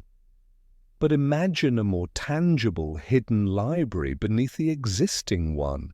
What if Harry had discovered this chamber, this vault of ancient books, What if he had found records of Voldemort's early days at Hogwarts, or even darker knowledge about the Founder's magical secrets? The moment would have certainly added a layer of depth to the growing mysteries, especially considering the urgency with which Harry and his friends were approaching the fight against Voldemort. This place, full of forgotten magic, could have been a sanctuary for the trio in their search for answers. However, Rowling ultimately felt that such a place would overshadow other elements in the story. The mysteries of Hogwarts, after all, were never meant to be confined to a single room, and adding another major secret to the library would shift the focus from the more important, more dynamic parts of the school. This decision to reject the hidden library idea also reflects the broader structure of the series. Each part of Hogwarts holds its own special mysteries. The Forbidden Forest, for example, was a place of danger and unknown creatures. It was where Harry and Draco Malfoy first met the Centaurs, a key moment in understanding the complex relationship between humans and magical beings. Similarly, the Room of Requirement, which was first introduced in Harry Potter, and the Order of the Phoenix, was a space so powerful that it could transform to fit the needs of the user. It was a room that embodied the idea of a space that could adapt to the student, to the individual's needs, desires, and fears.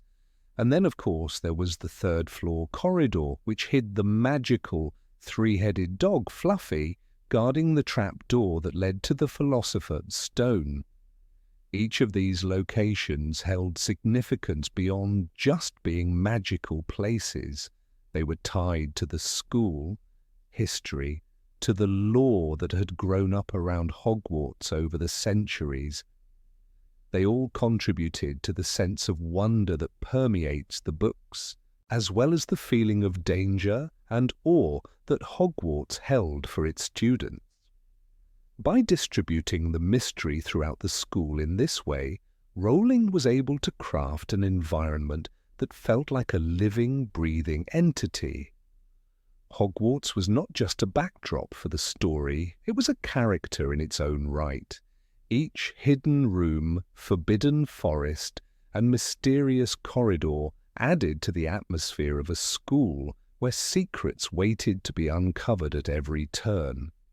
To place too much emphasis on the library would have taken away from this larger vision, making the Hogwarts library seem like the primary source of all magic and knowledge in the school, which could have undermined the mystery of the school itself. The idea of a hidden library beneath Hogwarts also evokes a sense of wonder about the power of knowledge, a theme that runs throughout the series. We see this with Hermione's obsession with books and study, with Dumbledore, hidden wisdom, and with the characters' constant search for information that could help them defeat Voldemort. It's not just about the books. They are symbols of knowledge, of the power that comes with understanding. The notion that there could be an even deeper, more secret repository of knowledge within the library would have raised questions about what other magical truths were being hidden from the students, and what else could have been uncovered if the right people were in the right place at the right time. But it also introduces the idea of secrecy and control, a recurring motif in the series. Throughout the books we see how knowledge is controlled by those in power. The Ministry of Magic tries to suppress the truth about Voldemort's return. Dumbledore hides the truth about Harry's destiny until the right moment. The students, despite their remarkable talents, are often kept in the dark about things that might affect their safety and well-being. The notion of a secret library full of forbidden texts plays into this, highlighting how knowledge can be both a powerful tool and a dangerous weapon. In the world of Harry Potter, the pursuit of knowledge is never without risk, and not all truths are meant to be discovered by those who are unprepared. In the end, the decision to keep the library as we know it, a place with its own enigmatic qualities, but not overflowing with hidden secrets, was the right one. It allowed Hogwarts to remain the mysterious, magical place it had always been, one where there was always more to uncover, but never too much. Rowling's decision to leave the idea of the hidden library behind kept the focus on the more tangible mysteries of the school and allowed the story to grow in other ways. The library remained a place of wonder, but the real magic was in the books and the people who used them, not in hidden chambers or forgotten rooms. Number 24, the story of the Mirror of Erised. The Mirror of Erised is one of the most enduring symbols in Harry Potter, a device that presents an image of the deepest desires of the heart. Introduced in the very first book, Harry Potter and the Philosopher's Stone, this mirror quickly captured the imaginations of readers. It was, in essence, a reflection of what each person yearned for most. For Harry, it was the sight of his long-dead parents, Lily and James Potter. Yet the Mirror of Erised was never meant to be just a passing curiosity in the world of Hogwarts. J.K. Rowling had a much grander vision for it, one that would have explored the evolution of desires and aspirations across the entire series. Rowling originally conceived the mirror as a plot device that would resurface in Harry Potter and the Order of the Phoenix, or Harry Potter and the Half-Blood Prince. In these books, she planned to show how the desires of Harry and other key characters had evolved. The mirror, as an artifact that reveals the hidden truths of one's soul, would have offered new insights into the inner workings of its users. For Harry, the image of his parents might have become more complex as he matured, perhaps revealing a different longing for understanding or reconciliation, not just a simple wish to be with them again. One can imagine that in Order of the Phoenix, a time when Harry faced profound losses and personal challenges, his desire might shift. After all, by this point, his battle with the reality of his connection to Voldemort would have influenced his outlook. He might have looked into the mirror and seen not just the shadowy image of his parents, but a reflection of himself, someone who, despite his grief and rage, was learning to accept the weight of his destiny. It would have been a poignant moment, illustrating his growth and change. However, Rowling never followed through on this. The idea of the mirror evolving with Harry was abandoned in favor of focusing on the Horcruxes and Voldemort's plans. In a sense, this choice reflects a larger theme in Harry Potter, the clash between illusion and reality. The mirror, which once represented a childhood longing, would not have fit well into the darker, more complex narrative that began to take shape in the later books. Harry's quest for answers and understanding about his place in the wizarding world took precedence, and the mirror, along with its power to show illusions, seemed less necessary. The Mirror of Erised, in its initial role, became a symbol not just of desire but also of loss. Harry's vision of his parents was never fully realized. It was a fleeting glimpse of something unattainable. This was perhaps a reflection of his entire journey. His parents were gone, but their memory lingered as a driving force in his life. As Dumbledore wisely told him, it does not do to dwell on dreams and forget to live. This advice underscored the central danger of the mirror. It encouraged people to lose themselves in fantasies rather than face the challenges of the real world. In her early drafts, Rowling had more intricate plans for the mirror, At one point, she envisioned a backstory where the Mirror of Erist had belonged to one of Hogwarts' founders. This would have imbued it with a deeper historical significance, tying it to the long history of the wizarding world. Perhaps it had once held a secret inscription that would have led the seeker to a hidden artifact, something of great magical power. This notion of a treasure hunt tied to the mirror suggests that it could have become an integral part of the quest for the Deathly Hallows or other pivotal moments in the series. The mirror's original backstory would have added an element of mystery, further complicating its role. If it had indeed belonged to one of the founders, it could have been a key to understanding the early magic of Hogwarts, or perhaps a tool of a more sinister design. But this concept was eventually sidelined in favor of the more pressing narrative threads, such as the Horcruxes. With the advent of these objects which embodied pieces of Voldemort's fractured soul, the mirror's symbolic role as a reflection of desire no longer fit neatly into the broader plot. The journey of self-discovery and the confrontation with Voldemort's past became more important. By the time the series reached its darker, more mature themes, the Mirror of Erist remained largely a relic of Harry's past. It never resurfaced in the way Rowling initially intended, but its symbolic significance endured. The mirror was an early marker of Harry's emotional state, a reminder of the boy who longed for what he could never have. But as Harry grew older, his desires began to shift. He no longer yearned for the return of his parents. Instead, he sought justice, peace, and, above all, survival. The fact that the mirror was relegated to a single appearance in the series emphasizes the importance of Philosopher's Stone as the foundation of the entire saga.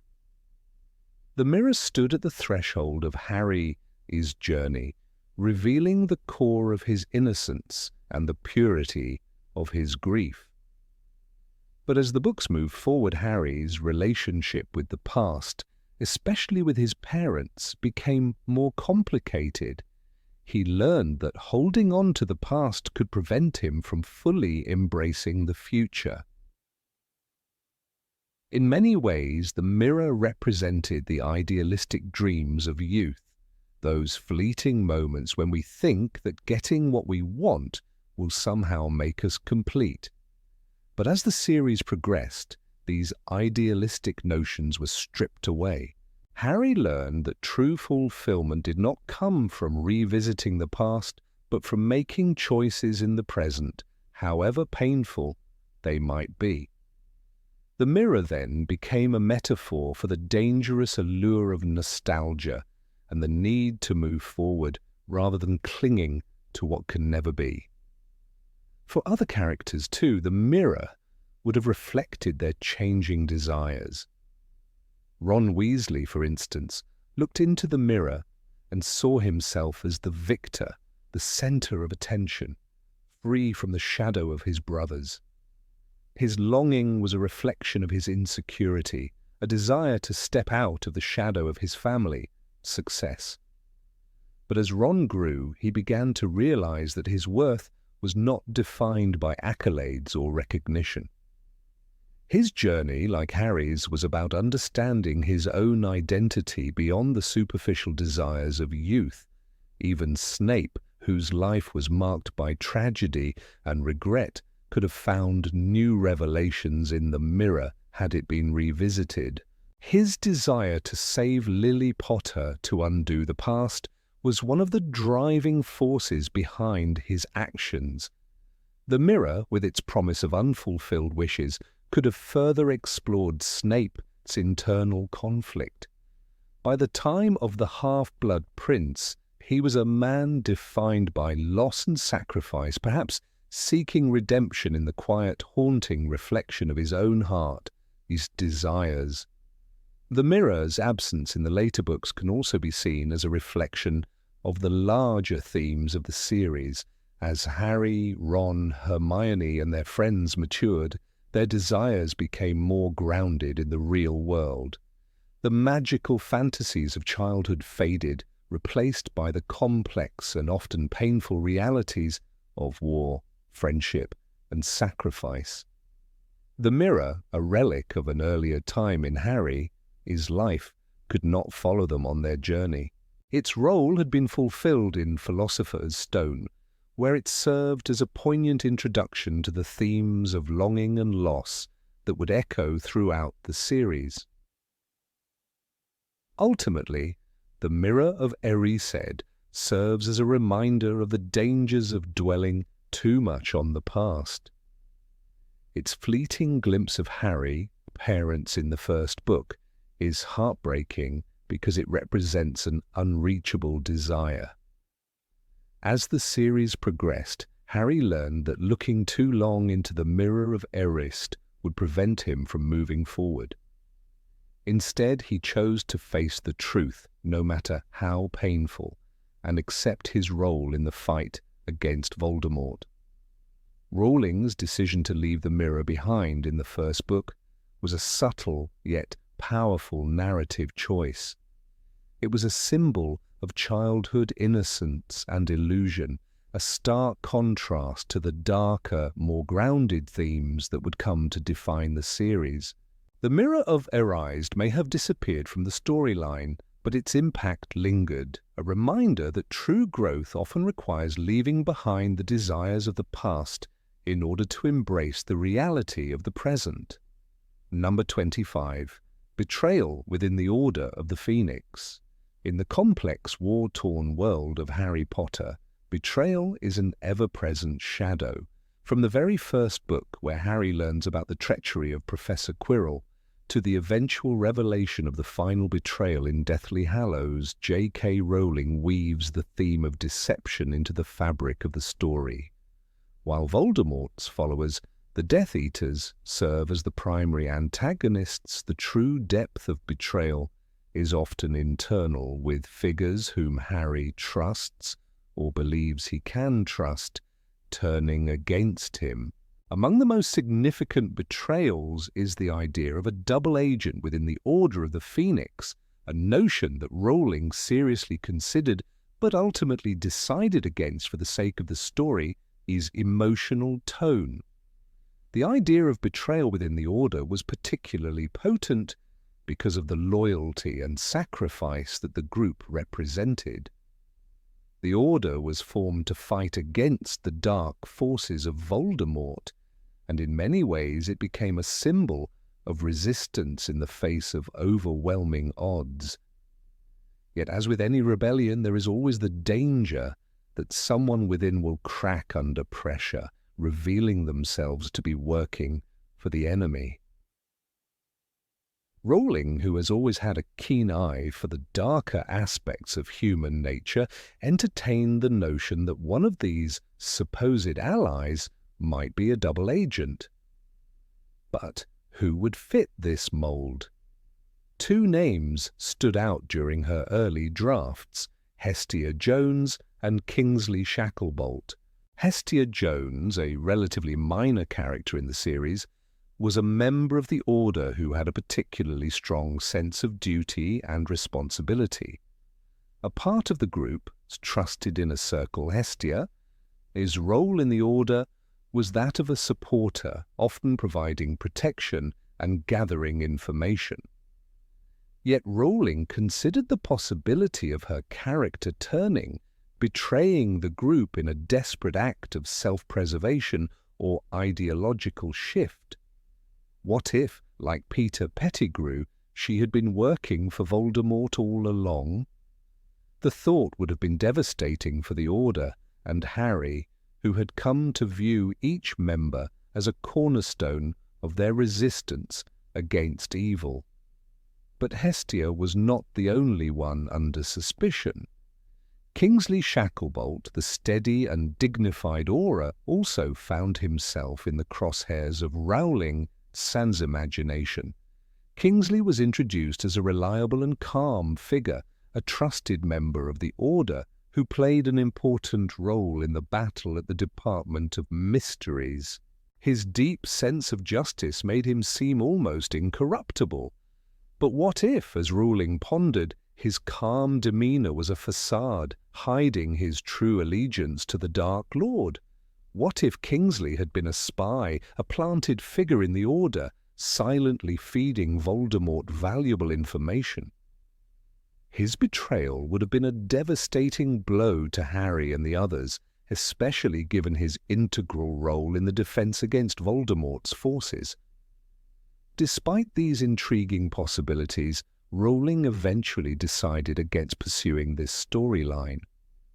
She explained that the addition of a traitor within the already beleaguered Order would have cast an insurmountable shadow over the group, all efforts, making the narrative too bleak and desperate. As she reflected on the direction of the story, she realized that the Order was already under immense strain. Members were dying, families were being torn apart, and the battle against Voldemort seemed increasingly hopeless. Introducing an internal betrayal would only add to the overwhelming sense of loss and despair, diminishing the hope that was crucial to the story's heart. In her notes and interviews, Rowling has discussed the delicate balance between hope and despair in the Harry Potter series. She believed that for Harry and the other characters to survive emotionally, they needed to have faith in something, whether it was their friends, their cause, or even their own strength. A betrayal within the Order would have eroded that faith. If someone like Kingsley or Hestia, characters who had been portrayed as reliable and steadfast, turned out to be working for Voldemort, it would have shattered the fragile trust Harry had built with the Order. Trust, in many ways, was the only weapon they had left. Furthermore, the inclusion of a double agent would have also complicated the emotional narrative for Harry, who was already burdened with the loss of Sirius Black, the mounting pressure to destroy Voldemort, and his growing understanding of the prophecy. Harry's journey was one of personal growth and overcoming despair, and adding yet another element of betrayal would have risked overshadowing this. Rowling herself admitted that while the idea was tantalizing, she feared it would have made the atmosphere of the book too oppressive, overshadowing the moments of camaraderie and triumph that were so important to the story. Betrayal is, of course, a central theme in the series, but the majority of it comes from outside the Order. The most famous example of this is the character of Peter Pettigrew, whose betrayal of James and Lily Potter in Prisoner of Azkaban sets off a chain of events that ultimately leads to the death of Harry's parents. Pettigrew, who had once been a close friend to James and Sirius, had given himself over to Voldemort in exchange for personal safety. His betrayal is not just a personal one, but a betrayal of the very idea of friendship, loyalty, and honor. In contrast, an internal betrayal within the Order would have struck at the very heart of the resistance to Voldemort, undercutting everything the group stood for. Rowling's decision to leave this idea behind was ultimately a wise one. The Order of the Phoenix, despite its flaws, represents a symbol of resistance and hope, and it is essential that Harry be able to look to it as a beacon in his darkest moments. If the Order itself had been corrupted, the emotional impact on Harry and the reader would have been devastating. The truth of the matter is that Harry needed to have people he could trust, even if they were flawed or imperfect. The betrayal of Sirius Black was already a crushing blow to him, and the deaths of so many beloved characters in the final battle would be painful enough without adding the weight of internal treachery. Moreover, the story of the Harry Potter series is one of growth, both for Harry and for the readers. The loss of loved ones, the challenge of overcoming adversity, and the importance of staying true to one, his values in the face of evil, are all crucial themes. If Rowling had introduced a traitor from within the Order, it could have undermined the very essence of what Harry and his friends were fighting for. Betrayal from within would have cast the entire conflict in a much darker light, and, as Rowling pointed out, the atmosphere would have been far too bleak. The idea of betrayal within the Order remained just that, an idea. Rowling's decision not to pursue it reflects her deep understanding of the emotional arc of the series. It was important that Harry and the other characters, despite their losses and struggles, could hold on to the belief that there was still goodness in the world. By keeping the Order intact, Rowling ensured that Harry's ultimate victory was not just over Voldemort, but over the darkness that threatened to engulf the wizarding world. In the end, the notion of betrayal within the Order of the Phoenix remains one of the many what-ifs of the Harry Potter universe, a tantalizing piece of what could have been, but ultimately abandoned for the sake of the story, as emotional balance. Rowling's choice to explore betrayal through characters like Pettigrew, Barty Crouch Jr., and Severus Snape was enough to serve the themes of the story without sacrificing the hope that remained central to Harry's journey. The Order, though flawed and imperfect, remained a symbol of resistance, and for Harry it was this symbol that kept him fighting, even in the darkest of times. Number 26. A spell that erases magical abilities. J.K. Rowling, the genius behind the Harry Potter series, often explored dark and complex themes, trying to understand the limits of magic and the human condition. Among the many ideas that were considered and eventually discarded during the creation of the story, one stands out as particularly chilling: the idea of a spell that could strip a wizard of their magical powers forever. This terrifying concept would have served as a weapon of war, a final measure for those desperate enough to use it. Although this concept was never fully realized, it raises intriguing questions about the nature of magic in the Harry Potter universe, and what it means for a wizard or witch to lose their abilities. The spell, if it had been included, would have been an irreversible and absolute removal of magic. This would not merely be the suppression of a wizard's powers for a short time or a temporary loss of skill. Instead, it would have involved a complete severance of the individual's magical essence, leaving them as ordinary people without access to the magic that defined their identity. Imagine a wizard whose very soul was connected to magic, stripped of that connection. A witch like Hermione Granger, who at the heart of the series is a shining example of intellect, ambition, and magical prowess, could have found herself bereft of her most cherished ability. It would have been like cutting away part of their very identity, something far more personal than any mere loss of power. The potential consequences of such a spell are far-reaching. For someone like Harry Potter, who had spent his entire life in the wizarding world, magic was an intrinsic part of his existence.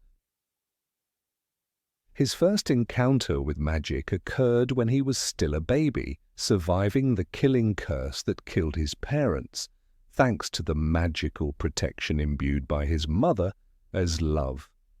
To imagine that Harry could have been stripped of his magic would have been akin to losing his connection to his past, to the very essence of his survival. The concept of removing magic was almost too dreadful to consider, a punishment too extreme for anyone, even a dark wizard like Voldemort. In early drafts of the series, Voldemort himself was considered as a character who could use such a spell as part of his arsenal. He had already shown a willingness to do anything to achieve his goals, including the murder of innocent people, the destruction of entire families, and the torment of children. His obsession with power, immortality, and control over others seemed to make him a perfect candidate for wielding a spell of this magnitude. Voldemort's disdain for weakness and his desire to rid the world of those he considered inferior meant that he could very well have used such a spell to break his enemies, rendering them powerless, useless in his eyes.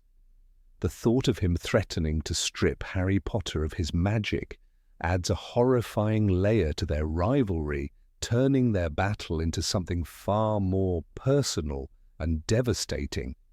Yet, despite its dark appeal, the idea of the spell was ultimately abandoned. Rowling, reflecting on the deeper implications, recognized that such an act would cross a line in the magical world she had created. Magic in the Harry Potter series isn't just a tool or a power to be wielded. It's an integral part of the individual, as is identity. Wizards and witches are not just defined by their abilities, but by the very fact that they are connected to a world of magic that is both mysterious and inherently tied to their essence. To take that away would be to strip them of a fundamental part of who they are. It would no longer be a battle of good versus evil. It would be an assault on the very nature of a wizard as being.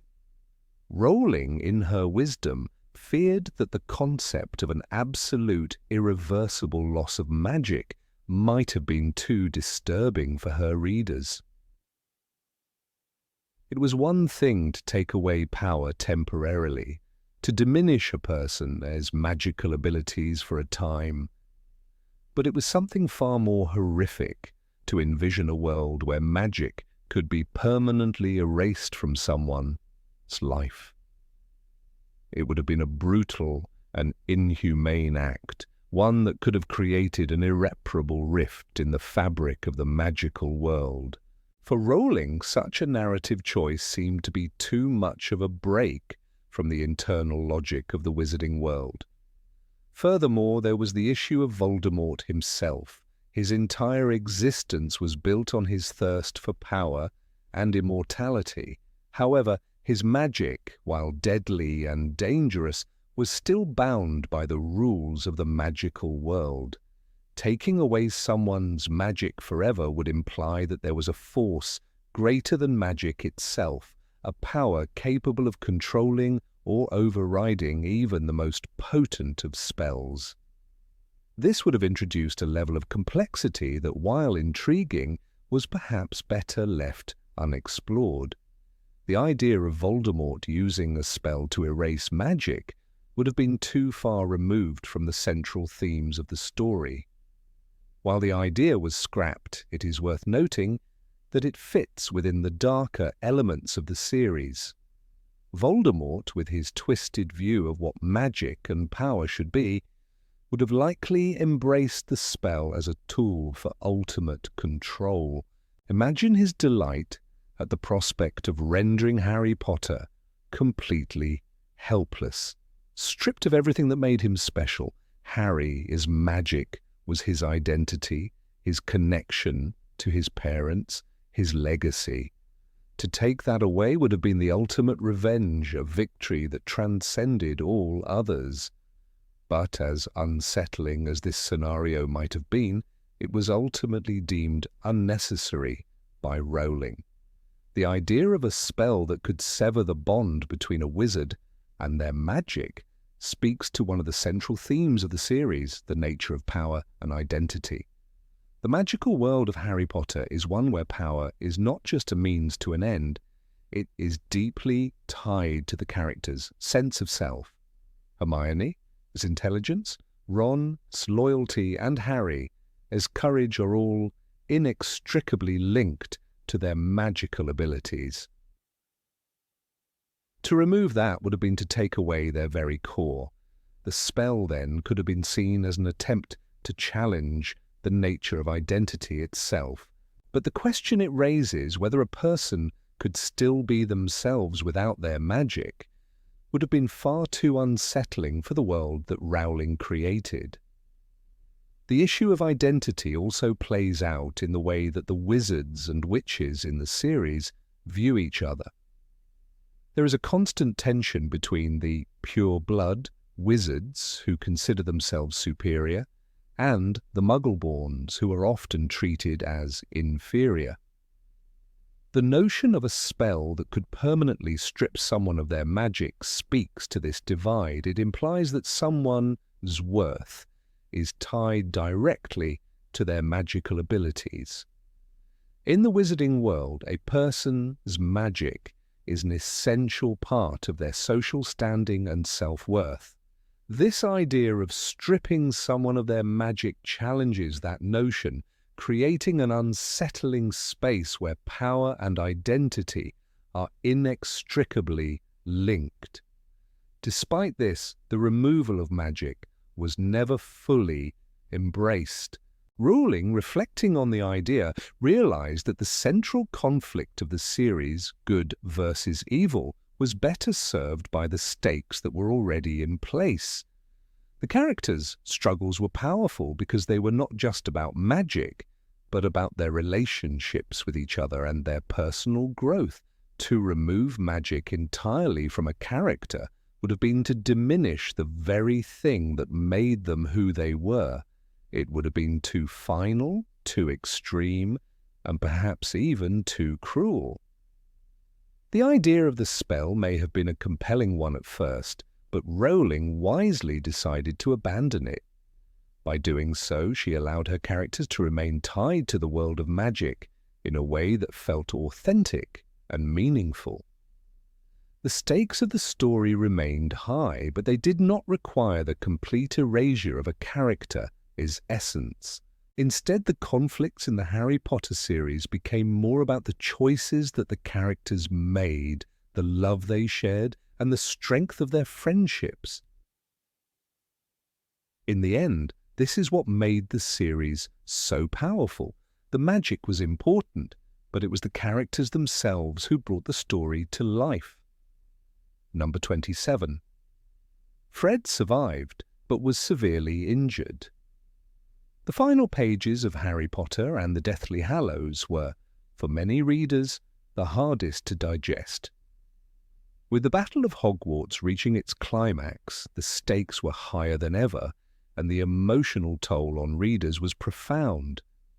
Among the most tragic losses was the death of Fred Weasley. This moment left a deep scar in the hearts of fans, especially because Fred was not only one half of the beloved Weasley twins, but he also symbolized so much of the joy and levity throughout the series. His sudden death at the hands of the conflict felt brutally unfair. However, J.K.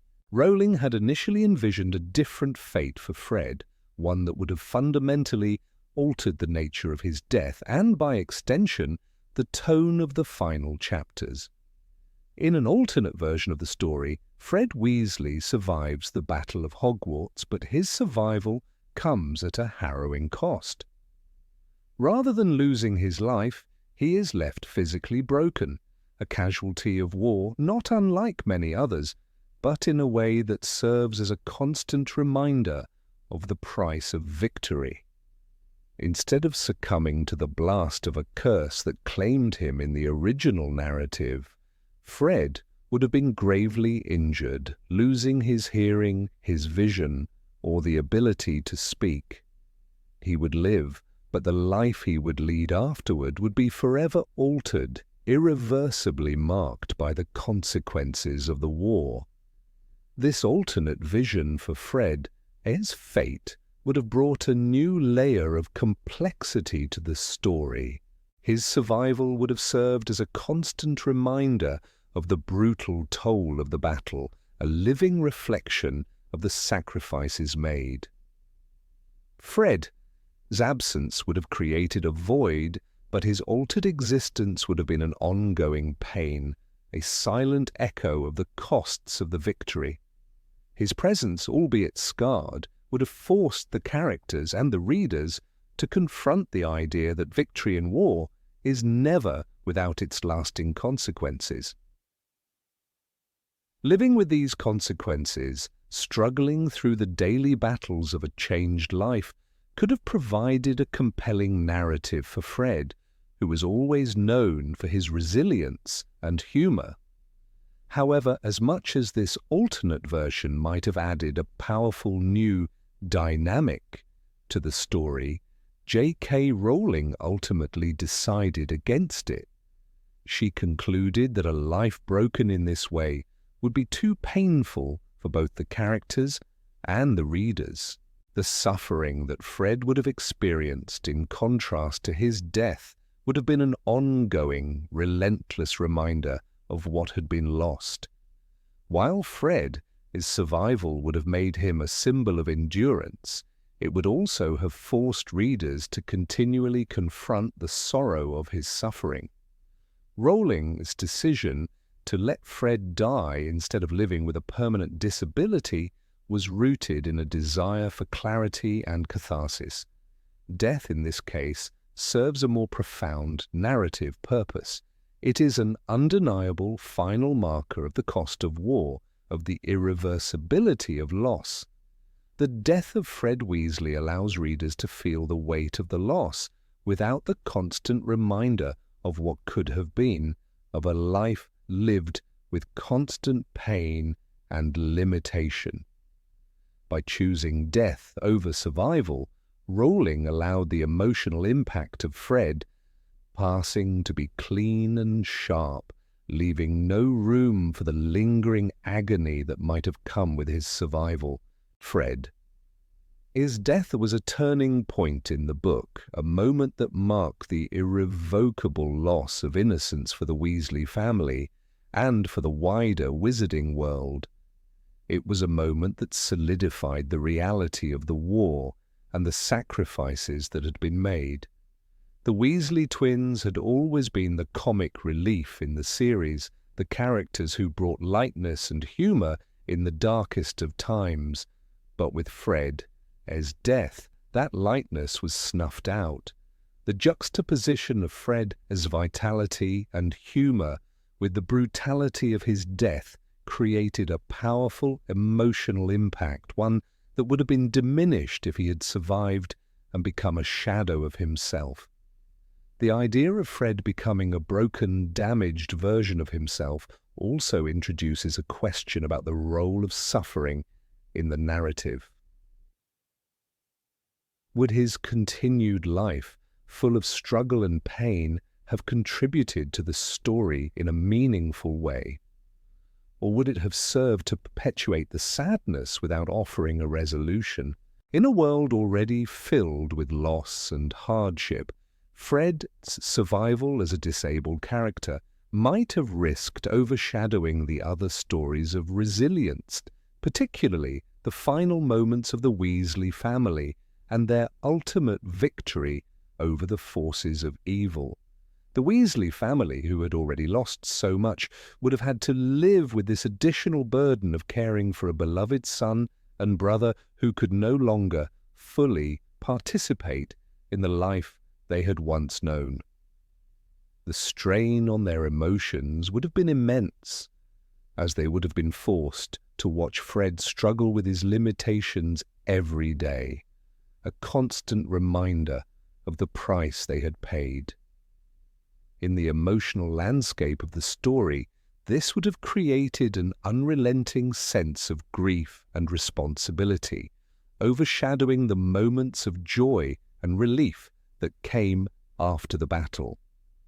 Additionally, Fred's potential suffering would have created an emotional burden for the other characters, particularly his twin brother George. Throughout the series, Fred and George were depicted as inseparable, two halves of a whole.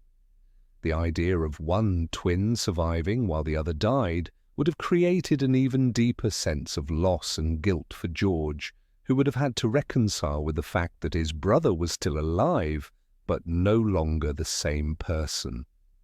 George's grief would have been compounded by the realization that he had lost the other half of himself, the one person who had always understood him completely.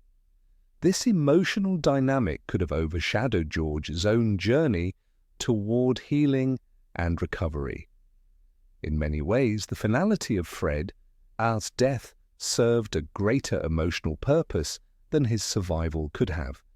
It allowed the Weasley family to grieve, but it also provided them with the opportunity to eventually move forward. In contrast, the idea of Fred living on, broken and changed, would have left the Weasleys trapped in an endless cycle of mourning and care. They would have been forced to confront the reality of Fred as injury every day, never able to fully escape the shadow of the war impact on their lives. Fred's death also served as a stark reminder of the unpredictability of war. Throughout the story, characters like Harry, Ron, and Hermione had been preparing for the ultimate battle, knowing that they might lose everything in the fight against Voldemort. But Fred's death was unexpected, unanticipated, and it underscored the reality that no one was safe. It was a sharp reminder that even the most beloved characters could be lost, and that no one was immune to the horrors of the war. The loss of Fred, therefore, represented the harshest reality of the series, that war comes at a terrible price, and that even the most innocent and joyful can be swept away by its chaos. Rowling's decision to let Fred die rather than survive in a broken state allowed her to leave the reader with a sense of loss that was both poignant and final. The tragedy of Fred's death, though heartbreaking, served as a reminder that the cost of victory is often paid in blood, and that not everyone who survives a war comes out unscathed. The loss of Fred Weasley is one of the most memorable and emotional moments in Harry Potter and the Deathly Hallows, while the alternate version where Fred survives but is forever changed by his injuries might have provided a different narrative path. Rowling's choice to let Fred die allowed the story to retain its emotional clarity. The death of Fred is a powerful moment that encapsulates the brutality of war and the irreplaceable cost of victory, leaving readers with a sense of sorrow that is deep and lasting.